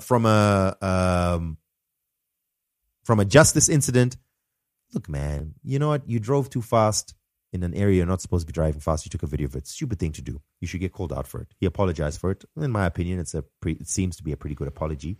He says, I'm really sorry. It adds an extra sour taste in the mouth because it's a sponsored video. But I mean, come on, of all the people that are doing terrible things online, this is bad. Don't get me wrong. Just imagine if something had happened out of this. You know what I'm saying? Mm-hmm. But in the grand scheme of things, it's bad. But is it as bad as people are making it out to be? Man, people have essentially labeled him the Hitler of YouTube. Just the way people are reacting. I don't know. As a me thing, I'm like, okay, what he did is bad, but y'all are taking this way too far. My man drove too fast in an area he's not supposed to drive fast. He's supposed to get a fine, maybe. Let him get the fine. He apologized. We say, hey, listen, man, you shouldn't have done that. Try to be better the next time. But people are over here, like Phil said, they're flooding the comments of all his videos. People on Twitter are almost virtue signaling to extent of what an irresponsible and terrible thing that this excuse for a human being has done. Like, come on, yo. Y'all need to relax, in my opinion. Or am I failing to understand it? That's what I wanted to hear your opinion on. I think this is emblematic of what's been going on online for quite some time, and it's reached fever pitch now. And I think there's a confluence of issues. I think one of the things that made Marquez appealing, and I think he's somewhat aware of it, but he doesn't really address it as much, is the fact that he was one of the eloquent, nice, can hang around white people blacks. Because with the size of his audience, the majority of his audience are white males. So you have to be able to appeal to white males, not make white males uncomfortable. And as a response to that, I think, and also because of his background, because Marquez comes from a very well-off family in New Jersey, not super wealthy, but like they were able to send him to good schools. I mean, his high school was the school that invented ultimate frisbee. That just, I mean, it's not like he was struggling. You get what I'm saying? So I think because of that also, and because maybe he's more comfortable hanging around white people, like all of his staff are either white or Asian, and it's always been something that it's kind of rubbed me the wrong way, because I'm like, it would be great for the biggest black YouTuber, especially a tech black YouTuber, to have a complement of black staff. Recently, he brought on another black guy who's helping with the automotive videos that they do on the automotive channel. But for the most part, the majority of his team is white men. And that coupled with what's happening politically in America and globally, and the backlash towards that, the backlash towards quote unquote wokeness, the backlash towards people that represent the others, or the people that we discussed it on the last podcast we recorded about, like how white people feel threatened, right? And then you've also got, I don't know if you watched Hassan Minaj's latest stand-up special, but he speaks about it. He's like, online, you now have two types of people. The people that are completely idiotic, or the people that are completely insufferable. And it seems like that's the only thing. And I think somehow Marquez has managed to capture both of those groups, and they've now pointed their eye at him at the same time. The first one is the people that are completely, what's the second word he used? Insufferable. He pissed them off because Marquez had so much goodwill and trust. People trusted Marquez's recommendations. Every other like paid product promotion that Marquez had done made sense, was logical, and people could believe in it. They could trust in it. You then take all that goodwill and you throw it out the window. Whether true or not, by the way. Yeah, exactly. Because it's all perception. But you take all that goodwill and you throw it away for a wallpaper app. To me, it was a fumble. And I really wonder about who's advising you, what your thought process is. Because as Dan had mentioned, especially in this day and age, 10 years ago, a wallpaper app would have been nice, but it wouldn't have been essential. Today, I can't for the life of me figure out who wants wallpapers that much that they're willing to pay $10 for them. In the age of AI, in the age of there's so many creators that I love, like Hydro, for example. Hydro will release wallpaper packs for $2, and they'll be dope wallpapers. And I'll just go direct to his website, give him $2, and get the wallpapers. I'm not changing my wallpapers every month. So why would I need $10 worth of wallpapers on a monthly basis? It makes no sense to me. I don't understand. And it seems like the majority of his audience also didn't understand it. And I feel like he lost more in goodwill than he would have gained in money anyway. And the other thing is, Marquez is making a crap ton of money. He's got $4 million worth of robots in his studio. Just robots. Dan spoke about the equipment thing. Marquez spearheaded, or was one of the biggest proponents of using red cameras for capturing content. Many a time we've seen people at Apple iPhone announcements or Samsung announcements, and Marquez will be there and his team will be there. Everyone else will be shooting on normal DSLRs. Marquez will be there with a Red Dragon.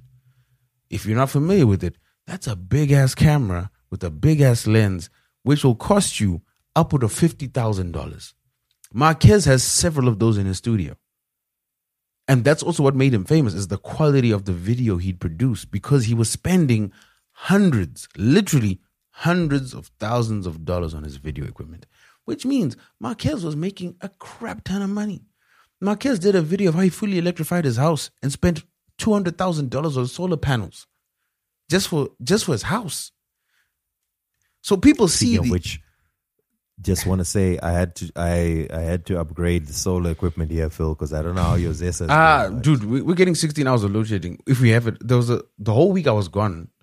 There was some issue in the complex where even when there was electricity, the power wasn't getting to the apartment. So it was 24-hour load shedding. I didn't want to distract you, but just reminded me. We literally had people installing solar, So my whole point being is Marquez had all these good things going for him. And I think at a certain level, I think with anyone, it's difficult to remain quote unquote grounded when you're at that level of success. I think it's impossible. And maybe I was going to say that as well. Yeah, that I was going to say, I think I find it easy to forgive a fumble. because you're due one. Let me put it that way. It's been up and up and up and up and up and up for years. With, obviously you've had some hardships along the way and all of that, but in general, it's been upward trajectory. You were due a fumble. You got your fumble. Cool. Regroup. Let's move. This, again, a mistake, lapse in judgment. You shouldn't have done that. But in my opinion, it's not that big a deal. But it seems to be the way everyone's framing it is, what a terrible, terrible human being. I'm not proud of it, but I've also sped in places I shouldn't be speeding. To be fair, his is a bit egregious. 96 in a 35. Like, he might have spent jail time for that. Like, Yeah. But y'all are making it seem like it's a bigger deal than it is. And that's not me trying to... It's a lapse in judgment. It's an error. It's bad. There should be some consequences. Someone was actually suggesting that, you know what? You did this. It's bad. Maybe what you should have done is taken down this whole ad for DJI, give them back their money. You got money. Give them back their money, make your apology, maybe make a sizable donation to a hospital or a blood bank or something. You know what I mean? To say, listen, hey man, I completely messed up. That sort of shows like I'm also taking a hit or some kind of accountability for what I did. And we move. In my opinion, his apology was good, but it does kind of feel like it falls on deaf ears because that same video, which is sponsored, is still up. Of course it is. I don't know. Because if I'm his business advisor, I'm telling him, dude, screw that shit, keep that up. Of course. But you know the crux of your brand is goodwill. That's your entire brand is goodwill. So then now, in fact, let me bring it up now, right? Let's go to his page because this is an interesting discussion. And what I'm trying to prove here is sometimes, especially if you have the wrong advisors, they will see MKB HD. They will see controversy as a positive, not a negative. Yeah. So what I wanted to look at here was his response to the panels. So the panels video has 3.4 million views, and that's just the conversation around panels. He introduced panels when he did the iPhone 16 review, right? If I'm not mistaken. And the iPhone 16 review has 5.6 million. But keep in mind, a lot of those views are just there for the iPhone video. Yeah. He got 3 million views of the controversy created within an ad within the 5 million view one. So in their minds, and we know the CPMs. Sorry, we know the CPMs for tech are about 4 times that. So let's just estimate he's getting $3,000 a million, right? $3,000 for every million views. No. Because how long? No. But Phil, I don't think that's necessary to calculate how much he's earning. I think it's worth discussing because sometimes we talk about marketing and PR on this on this podcast, right? So here's how I look at it. The controversy that you generate from losing goodwill and you being talked about online will, of course, lead to a bump in your viewership. But I don't believe it's that significant. So, for example, you said that his iPhone 16 review is sitting on 5.6 million. His iPhone 15 Pro review from 10 months earlier, where he was doing a 3 months later review, is sitting on 5.9 million views. So there was I would imagine with taking time into consideration, there was a slight bump. You had a few 100,000 more, maybe even 1 million more views. And that will translate to a certain amount of revenue. But your brand that you've built over years, the multi-million dollars that you earn on an annual basis is based on goodwill. If you lose that goodwill, you lose a significant chunk of the revenue that you're earning. Mm-hmm. And I understand why he might want to start another business because I can't spend the rest of my life relying on people liking me. Yeah, because he's also spoken about like the YouTube burnout, and we spoke about it last year. Like there's a lot of burnout with YouTube creators, and he's spoken about like, yo, I can relate with this too. I need to pivot, or I'm trying to figure out how to make less videos, blah, blah, blah, blah, blah. Because I think he had also made mention of the fact that he had made 300 videos in a year. And he's basically like, I'm literally averaging almost a video a day. So he's obviously trying to figure out what business can I start that takes it away from, do people like me or not? And I get it. Unfortunately, the thing that he chose, which honestly, I don't think that was like his whole huge main thing that he's getting into. I think it was like a dipping the toe in the water. what about a wallpaper app? Could I get this to be sustainable and then maybe make a few $100,000 a year or something from this? And then maybe expand from. I'm sure it wasn't his whole plan. But I think that right now his priority should be, okay, before I figure out what my next move is, I want to make sure that goodwill that I have from people and that perception of being the nice guy that white people and black people and everyone likes and will give you a solid recommendation of something is maintained. And I don't think it's worth whatever you got paid by DJI. Mm-hmm. I don't know what the figures are, but just on YouTube revenue and on the ads for D-brand and whatever else you do, you know what I mean? Which is not related to what if you're reviewing a car and you're saying, oh yeah, by the way, this video is brought to you by Manscaped or whatever it is. Cool. No one is going to hold that against you. But if you're reviewing something that is actually paying for that review, now all of a sudden you've got people questioning you. Mm-hmm. So for me, if I were him, and again, I'm speaking from a place of not someone who has almost 20 million subscribers on YouTube. If I were him, right now, what I would be focusing on is I need to get back that goodwill. I would put out a video right now and say, I mean, he somewhat did put out an apology, but I'll put out a video and say, listen, I think over the past couple of months, I've been wilding a bit. And I'll tell you the honest truth. The reason I'm wilding is I'm trying to find how I can start earning revenue outside of just making YouTube videos.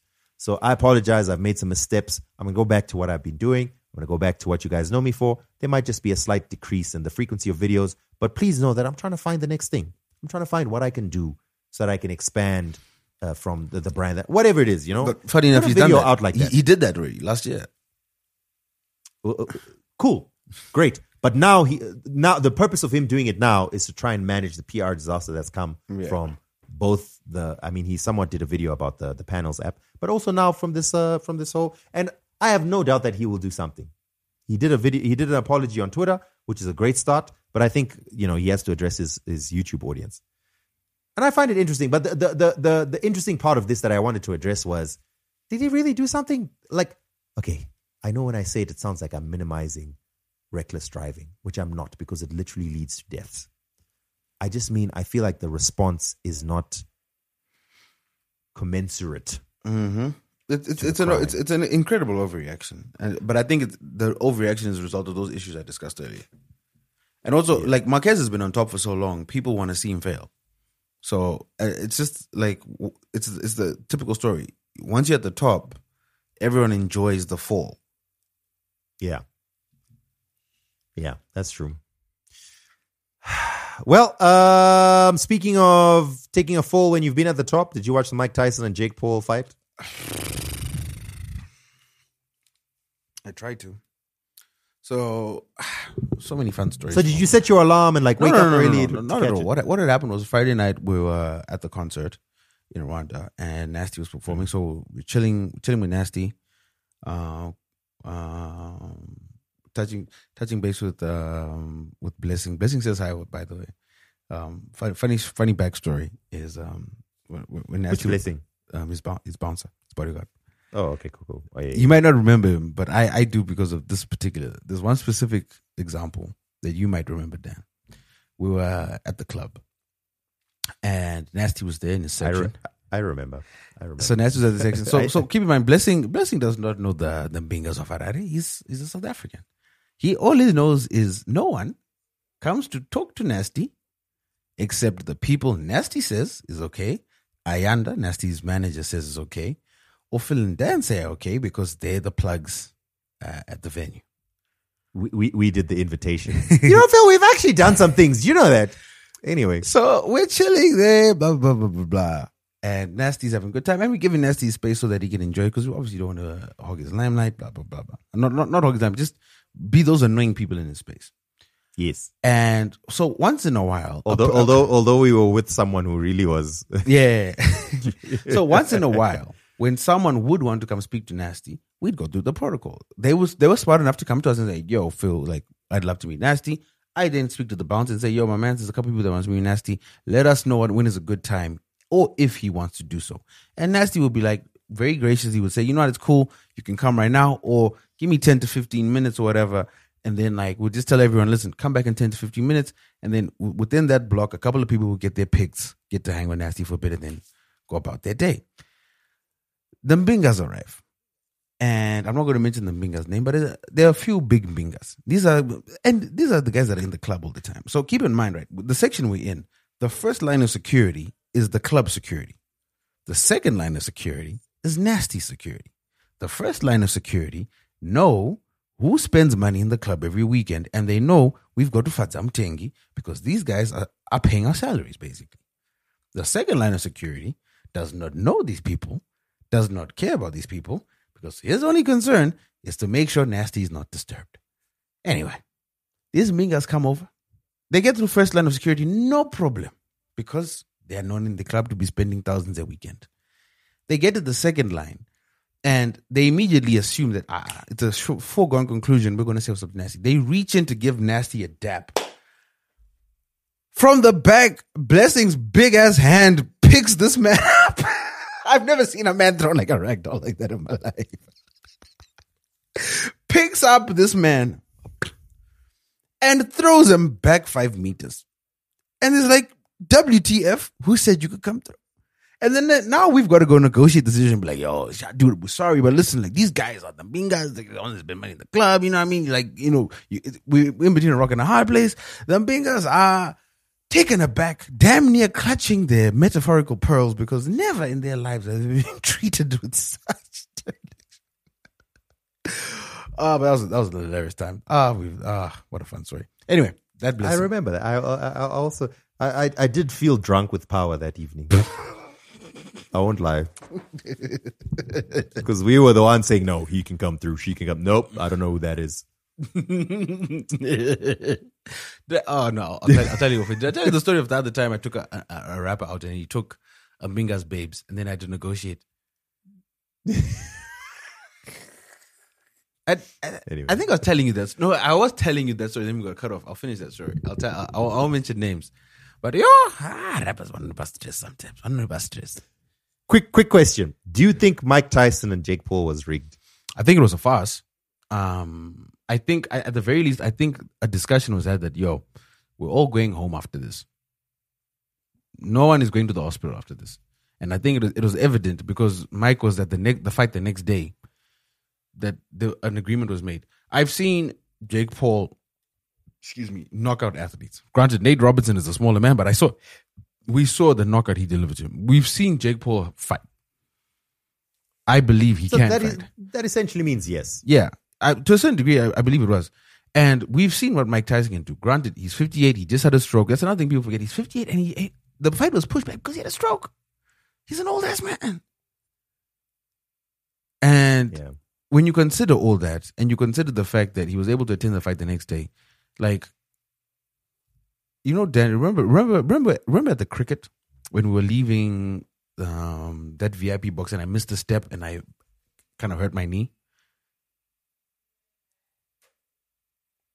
No. Anyway, I almost felt I hurt my knee.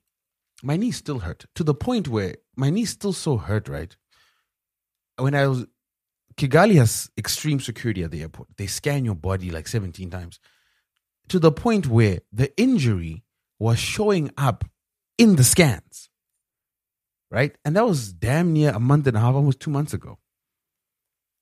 I'm nowhere near as old as Mike Tyson. And my knee... Well, you're getting close. So, can you imagine taking 8 rounds of beating, and the next day you wake up and like, I'm going to go out. Not like, I'm staying in bed for the next 3 days. So, I didn't watch the fight. I just saw clips of it. I don't follow boxing anyway. And the clips I saw, to be honest, were against my will. But it did, just from the clips I saw, it felt like, hey man, I've seen Mike Tyson fight before. And to be fair, he's 58. Things are different. But it did look like, to the untrained eye, like there was a little bit of holding back. Yeah. They definitely was. Oh yeah, sorry. And to finish my story, I didn't set the timer for the thing. I was hanging with Nasty and them. We got back to the hotel around like 2 a.m. I literally like opened Twitter and I saw people talking about the fight. Then I opened Netflix and I saw Netflix had already started the fight but it was the undercard. So I was like, you know what, let me just try and watch it. And then I fell asleep, and then I woke up, I think in the 7th round, and then I fell asleep again. And then by the time I woke up again, and then they announced that Jake Paul won. I was like, I'm going back to bed. I'm definitely not. So I haven't even watched the highlights since. Anyway, all right, let's move on from that. I think the world should move on from that. Let's talk a little bit about movies and television. Oh, yeah, we have I saw you put Penguin on here. I want to tell you, I haven't watched it yet, and I know it's amazing. And I was Dan, amazing. I'm very much looking forward to it. Amazing. So I watched it on the flight coming back. My word. Oh, dude, I was that annoying person. I was that annoying person on the flight. What?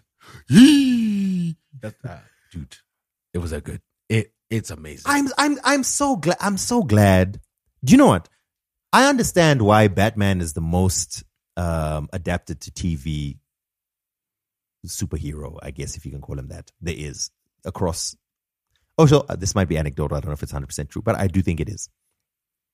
The world that he lives in, himself and his rogue gallery are just perfect for television and movies, especially for television, because it's basically the underworld, criminals, detectives, mystery, perfect, and characters like the Penguin, perfect, perfect. So I'm looking for. I tried to pitch it to Taz. No, it's good because we finished Succession. We're like, hey, what's our next thing? I was like, oh, a really good show, Penguin. And she was like, I mean, is it Batman? No, that's he it's not. It's not even. That's the mistake you made. It's not even Batman. Penguin is not even a Batman show. Penguin is a mob show. Penguin is a mob show. So I know that because I was anticipating it coming out and I was looking forward to watching it. But the question was the Penguin as in from Batman. Yeah, but it's Batman. It's not really that Batman thing. She's like, no, it's just you always want to watch your comic book stuff. No, I don't think this one. Anyway, so we settled on watching From. So we're now watching From. I don't know if you've heard From. What's that? From is from Epic Studio. It is extremely highly rated, and it's do you know what? Just look it up. People are talking about the TV show From. From, yes, From. I will look it up because also I saw the new Dune TV shows out. So I'm waiting a few weeks and then I'll start watching that one. From, so far so good, but you can kind of tell that, listen, these are not HBO budgets. These are not Marvel budgets. It's not even like Peacock budgets. But is it an SABC budget? Are we talking SABC budget? Or a Showmax maybe budget? Slightly more. Maybe Showmax budget? A Showmax budget? I don't think it's a Showmax budget either. It might be less than Showmax, to be honest. I'm telling you. But it's a good show. It's a good show. Good show. But I know I'll be able to finesse. I just need to find something that she'll feel guilty for or something that she'll now be like, yeah, babes. La Parada. It up to me You're right. But anyway, I finished Succession. What did you think? Now that you finally finished it? Top 5 TV show of all time. I'm really mad at that. Especially the ending. I love the ending. I love endings like that. I was about to say top 10. Then I was like, no, I think I can fit top 5. Taz hated the ending. Oh, I loved it. She felt like, so it's just going to be like that. I was like, but that's because that reflects American corporate. That explains capitalism to a T. That's exactly how capitalism works. Amazing show, amazing, loved it. Oh, and Shiv. Although final season wasn't as good as because she had lost all their pregnancy weight. Yeah, unfortunately. Did you watch the Mr. McMahon documentary, Phil? Not yet. Please watch it. But I already know. I already know most of it. Just watch it. It's such a well done documentary, and it's well put together. There's no narrator, which I like. It's literally just interviews and clips from the wrestling that we know, and the narrative and all of that. It's just, I loved it. I enjoyed it. I didn't think I would, but I enjoyed it. What's Let me know when you watch it. No, just talk like there's nothing in the documentary Okay. I don't already know, so you can talk about it freely because there's nothing in there I don't already know. Broad strokes, it focuses on him, but obviously it's talking about the whole wrestling situation. And there are some parallels to the story of Succession because it's very much about him and his kids and Shane trying to also get more involved in the business and him being difficult and eventually Shane leaving and then coming back and like all the back and forth that he had like with Hulk Hogan first of all and then with WCW and all of that. Like it's just a lot of the behind the scenes, I think, is stuff that maybe I didn't actively think it. It's just stuff I kind of sort of knew was going on but didn't really pay that much attention. And obviously the earlier stuff is stuff when I was young and I was really like hyped up by the whole wrestling world and whatever. Like seeing what was happening behind the scenes when Owen Hart happened, or when you mean when Owen Hart died, or that? Yeah, or when Owen Hart died, or when Chris Benoit, his whole situation, like it's just fascinating. It's worth a watch. I don't know if it's necessarily new information. A lot of it was new information to me, and maybe it's stuff that you already know, but I enjoyed it. So, like, what is the biggest or the few biggest shock reveals that you're like, wow, I didn't know this. This is crazy. Okay, so one of the big shocks to me is I didn't realize just how bad it had gotten in terms of kids should not be watching this. Oh, so I remember when I was young, we used to watch wrestling as a family, right? And then when I was young.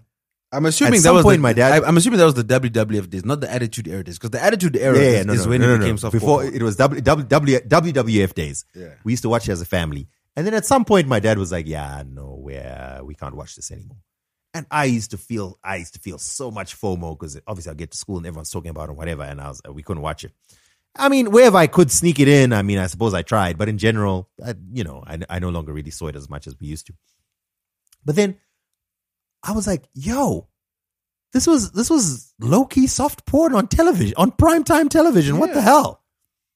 It was quite a shock to see. And I vaguely remember it being like that, but it was a shock to see that's what it had become. And then, of course, I also always knew that that we're basically watching scripted entertainment. Mm-hmm. But I think I didn't realize how much of a role the wrestlers themselves played in terms of acting out that entertainment. There's a scene where I think they were discussing WrestleMania, where it was a big WrestleMania where they brought back Hulk Hogan to face The Rock when he was like the world champion. Mm-hmm. I remember that very distinctly. And the way it was framed was Hulk Hogan was coming in as the heel, and the hero here is The Rock. The face. Halfway through, the baby face, yeah. And halfway through, they both realize, you can actually see the moment they realize, because they're doing this whole thing of facing the audience and whatever. And they realize that no, the audience here is looking at The Rock as the heel. And they literally switched mid wrestling and like mid match and started doing it the other way. I don't know. I think it was like I didn't realize how much of a I always just assumed for you to be successful, you needed to have some gimmick about you or whatever that people would like or hate, and you just had to look buff. But there was a certain level of acting skill and crowd reading, and that's what separated the world champions from just, another person was wrestling. I thought that was like, I don't know, I guess it was like a big revelation for me. Mm. And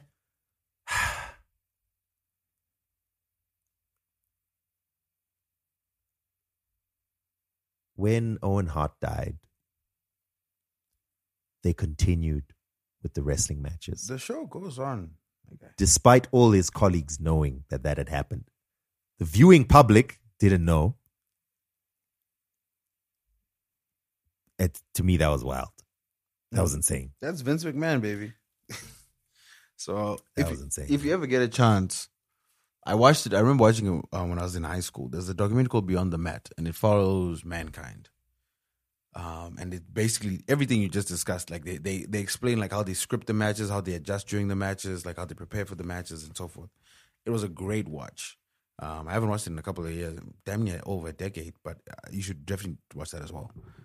Because I was less so now, because I still used to try to keep up once in a while. And I remember Dan used to laugh at me when he always used to catch me watching wrestling, because I just find it's a good form of escapism. And it's always been a kind of like a moral dilemma, because I knew Vince McMahon was a terrible person. But he now created a monopoly over something that I enjoyed watching. So it's like, do I stop watching it altogether? Do I still support? What do I do? So also, I also didn't fully realize the wars between obviously I knew it was a fight. The Monday Night Wars were real, my guy. The Monday Night Wars were real. So WCW literally had 80 something weeks where they were beating WWF, later WWE, and then when they introduced this like Attitude Era, it was just a complete switch. And it got to the stage where they bought it. I was like, yo, I vaguely remember this, but yo. Yeah, I remember watching Succession. I don't know if you remember, there was a time like when I moved back to Zim, and when I was starting the agency, and I was really digging deep into like social media trends and stuff. And WWE was over-indexing over anything on TV in terms of like live watching, social media interactions, that type of stuff. And Dan always used to like, not even say always, but I don't think, now that you've explained it, it also gives me context that you didn't really appreciate like what I was trying to highlight is like, yo, these guys have figured out the formula to create incredible fandom. Because the levels of the fandom that they had in WWE were equal, if not superseding, sports team fandom in America, which is the pinnacle of viewership. Like, it's almost the same as like EPL, but not as much. But like with American football, for example, you're guaranteed, if the Cowboys are playing, we're doing this amount of viewers, no matter what. No matter who we're playing, we're guaranteeing viewership. And that's what the WWE was doing week in, week out, which is insane. But at the same time, with all that success comes all the, I say deplorable behavior, the racism, the sexism, the sexual assault, the sexual abuse, the steroid use, the masking of the steroid abuse, the lack of health insurance, the abuse. It's bad, man. It's bad out there. Also, it was a reminder of how uncensored the 90s were. Mm-hmm. People were doing and saying anything. Jeez. Yo. Anyway, it was a very Vince McMahon was saying nigga on TV every 2 weeks, bro.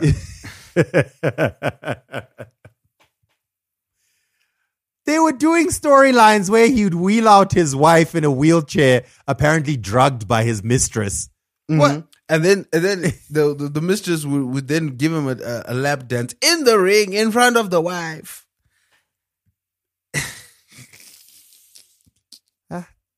He almost did a storyline where he impregnated his daughter. Yeah, I remember that one. There was a time where they were hinting at it. Because for the longest time, I actually thought the relationship between her and Triple H was fake. Because it was at first. Yes. At first, and then, man, anyway, it's fine. Just watch the documentary, then I want to hear your thoughts on it. Yeah, when I get a chance, I will. When I get a chance, I will. I'm going to watch Penguin. I know, Penguin, manji so. Especially now that I've seen the hype around it. I was already excited about it, but now. Colin Farrell, I really, my words, dude, it is amazing. That show is amazing. Him and Sophia, oh my God. If they don't clean up at the Emmys, our Shogun is gonna have a long night at the next Emmys, because they did the thing. Shout out to Matt Reeves, man. He knows how to create a universe, man. I loved the Matt Reeves Batman. I love the gritty sort of inexperienced second year Batman take, the introduction to Penguin as a villain, and I couldn't wait to see the building of that world. So I was super excited about this TV show. And now that I know that it's also like amazing, I am very excited. Very excited. I know it's not Batman, but it's just the same world building and the same characters and the same vibe. Very excited. Very excited. All right, Philip. Unless you have anything urgent to add, I think we are looking in the realm of wrapping up. Any new music you've been listening to? Quite a bit. A lot of Afrotech. I caught up with a lot of Afrotech, and then I was listening to a lot of unreleased stuff. You know what I'm saying? Not to brag or anything.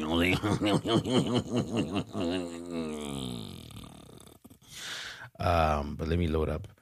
The Leon Thomas project, I think we talked about last week. Umpo Wav dropped a project, Insane. I think we talked about that. I have not listened to the new Talkie Vibes 50 song. I don't know. You know what? Can someone create like a playlist of the best songs? Because I'm not doing 50 songs. Can someone just like whittle it down to like 15? Can someone whittle it down to 15 for me? Also, okay, someone who's been doing really dope stuff recently is Calvin Mangena. Representing Skies, Blues, City of Kings. And he just dropped a song called Sukuma. And my first sample of it, I was like, yo, this is dope. So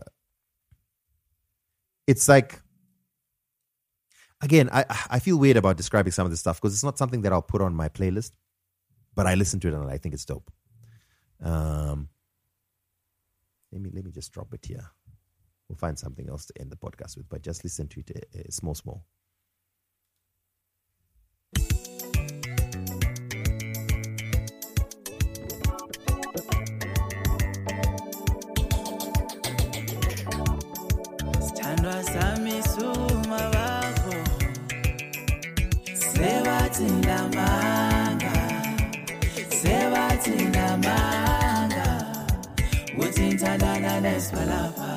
Standwa sami suma wako Sebatina manga Uti tandana nespalapa Standwa sami suma wako Sebatina manga Hey. Sebatina manga Uti tandana nespalapa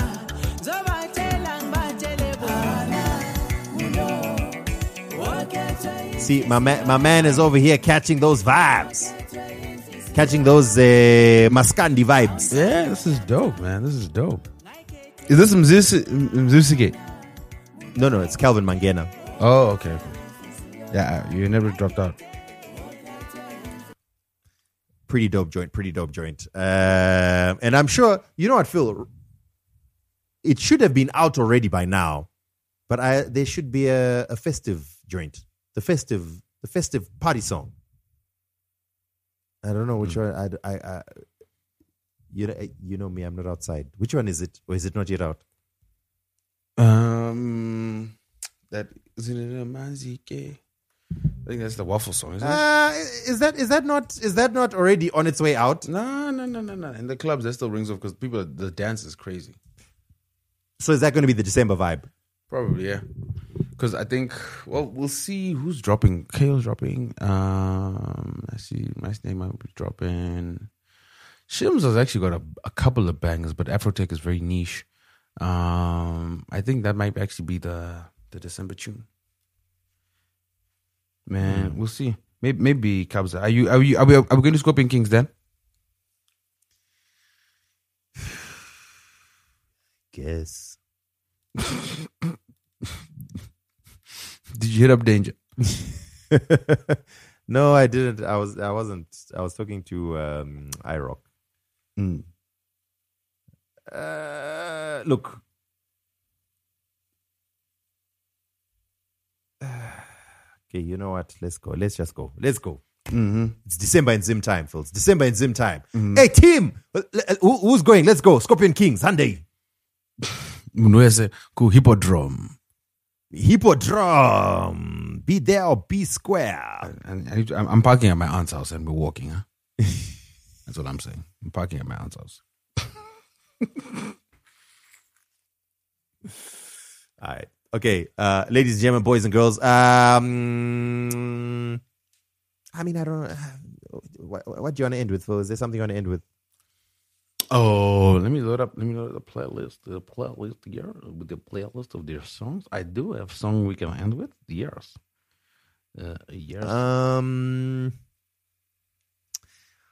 There's that new Julian King and Natty O. It's not bad.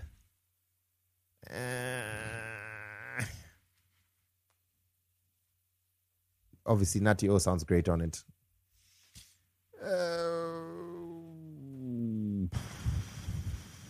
Yeah, no, I don't have. Yeah, we can do that. Now I've got a few joints, but they're mainly South African. But yeah, there's a lot of dope stuff that dropped as well. So yeah. There's that Mr. Pilato, Focalistic, Maporisa, and yeah, man, I'm hearing verse of the year already from that one as well. Like people are just like, yo, this Focalistic verse is insane. That actually, you know what? That might be the December joint. It may very well be. That's my call. The December joint is going to be Bidi Maru. Anyway. All right, ladies and gentlemen, boys and girls, thank you very much for tuning in to another episode. We appreciate your attention. What we would also appreciate is your financial support. TwoBrokeTwimbos.com/donate. You can sign up to be a Two Broke Twimbos patron. Even when we are away, conversations continue happening, takes continue happening, debates and so on continue happening in the exclusive Two Broke Twimbos patrons group. If you join the Two Broke Twimbos patron tier, we can add you to the group. It's not mandatory, of course, if you prefer not to be in WhatsApp groups. It's also understandable, but I don't know why you wouldn't want to be. It's a pretty dope group. We don't spam conversations in there. But every time there's something interesting that's happening, we have some dope takes coming through in the group chat. So we encourage you to join the Two Broke Twimbos patron. Phil, we're going to need to do an audit at some point because the group is getting big. And I've already sent out messages. The size of the group is not matching the... I've already sent messages. Yeah. Because there's a few one and doneers, as I like to call them. Also, look, if you're currently going through financial difficulties, hey, you've been a patron subscriber, but hey, just give me a couple of months or whatever. You just have to say, it's okay. You just DM and say, hey, listen, guys, don't worry. I'll come back soon. It's just a couple of months where I sort out my things. It's all good. I understand. Even $5 sometimes can be a burden. But it only costs a minimum of $5. So TwoBrokeTwimbos.com/donate, where you can join the Patreon and we'll add you to that WhatsApp group. We'll also give you whatever exclusive benefits that we can. But the real benefit is really just supporting your favorite podcast. Otherwise, please also follow us across all platforms. I'm also on Blue Sky. I've been on a while. I just never used it.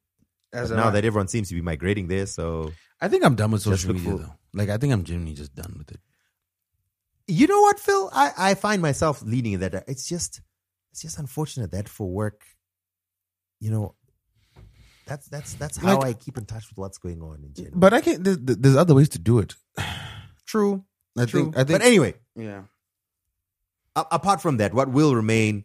I've been very bad with it recently. Please forgive me. It's been a very busy period of time. But the Two Broke Twimbos socials available on everything, including Threads. Just not yet Blue Sky. There's no Two Broke Twimbos on Blue Sky. We need to sort that out. But it's on Twitter, Facebook, Instagram, and especially TikTok. Make sure you follow Two Broke Twimbos on TikTok because we'll be posting some clips from the episode, and we would appreciate your amplification of those clips.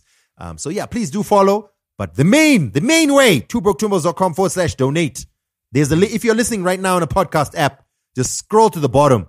There's a link. Click on it. It will take you to the TwoBrokeTwimbos.com/donate page, and you can very easily, very quickly sign up to the Patreon, or you can do a once-off donation. We'd also appreciate it. But otherwise, follow us, like us, retweet, share. Please drop a comment on whatever app you're listening to, or drop a 5-star review. We'd greatly appreciate it. And I guess that's pretty much it. Thank you very much to you as our listeners. On that note, we're going to wrap it up now, and we will catch you in the next episode. We out. From another way. Well. Special ability extension.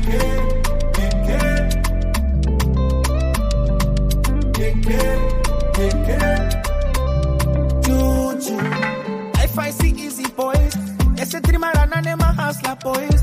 Ese trigo tenga sapa town boys. Abira karo chema na topera boys. Na bakandira skipping my problems. Because it get belly hand in a progress. I know we trust in God with the process. Keep your cards to your chest. Don't let them know you're best. Ski. Pull up in your problems in a ski. Comments on a video where we skip. Negativity. Don't hesitate to block and delete. Maria para no te pira. You can't fit in my shoes, Jimmy Juice. We need to buy a money.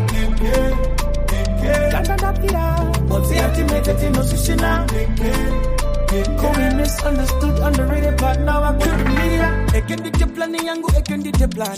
Hustler, long term, the chipatika down. Patapa, yangu life, like a totinja. Make your fingers to the haters, you on the media. I tell them, big up, what's the argument, 9 to 5. You with Tita, I'll be working on my own time. My Adidas, time and I shine long time.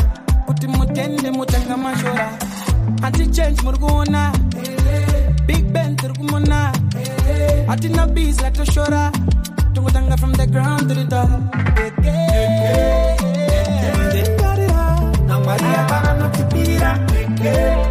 You can't fit in my shoes, Jimmy Juice, we need so kind of money.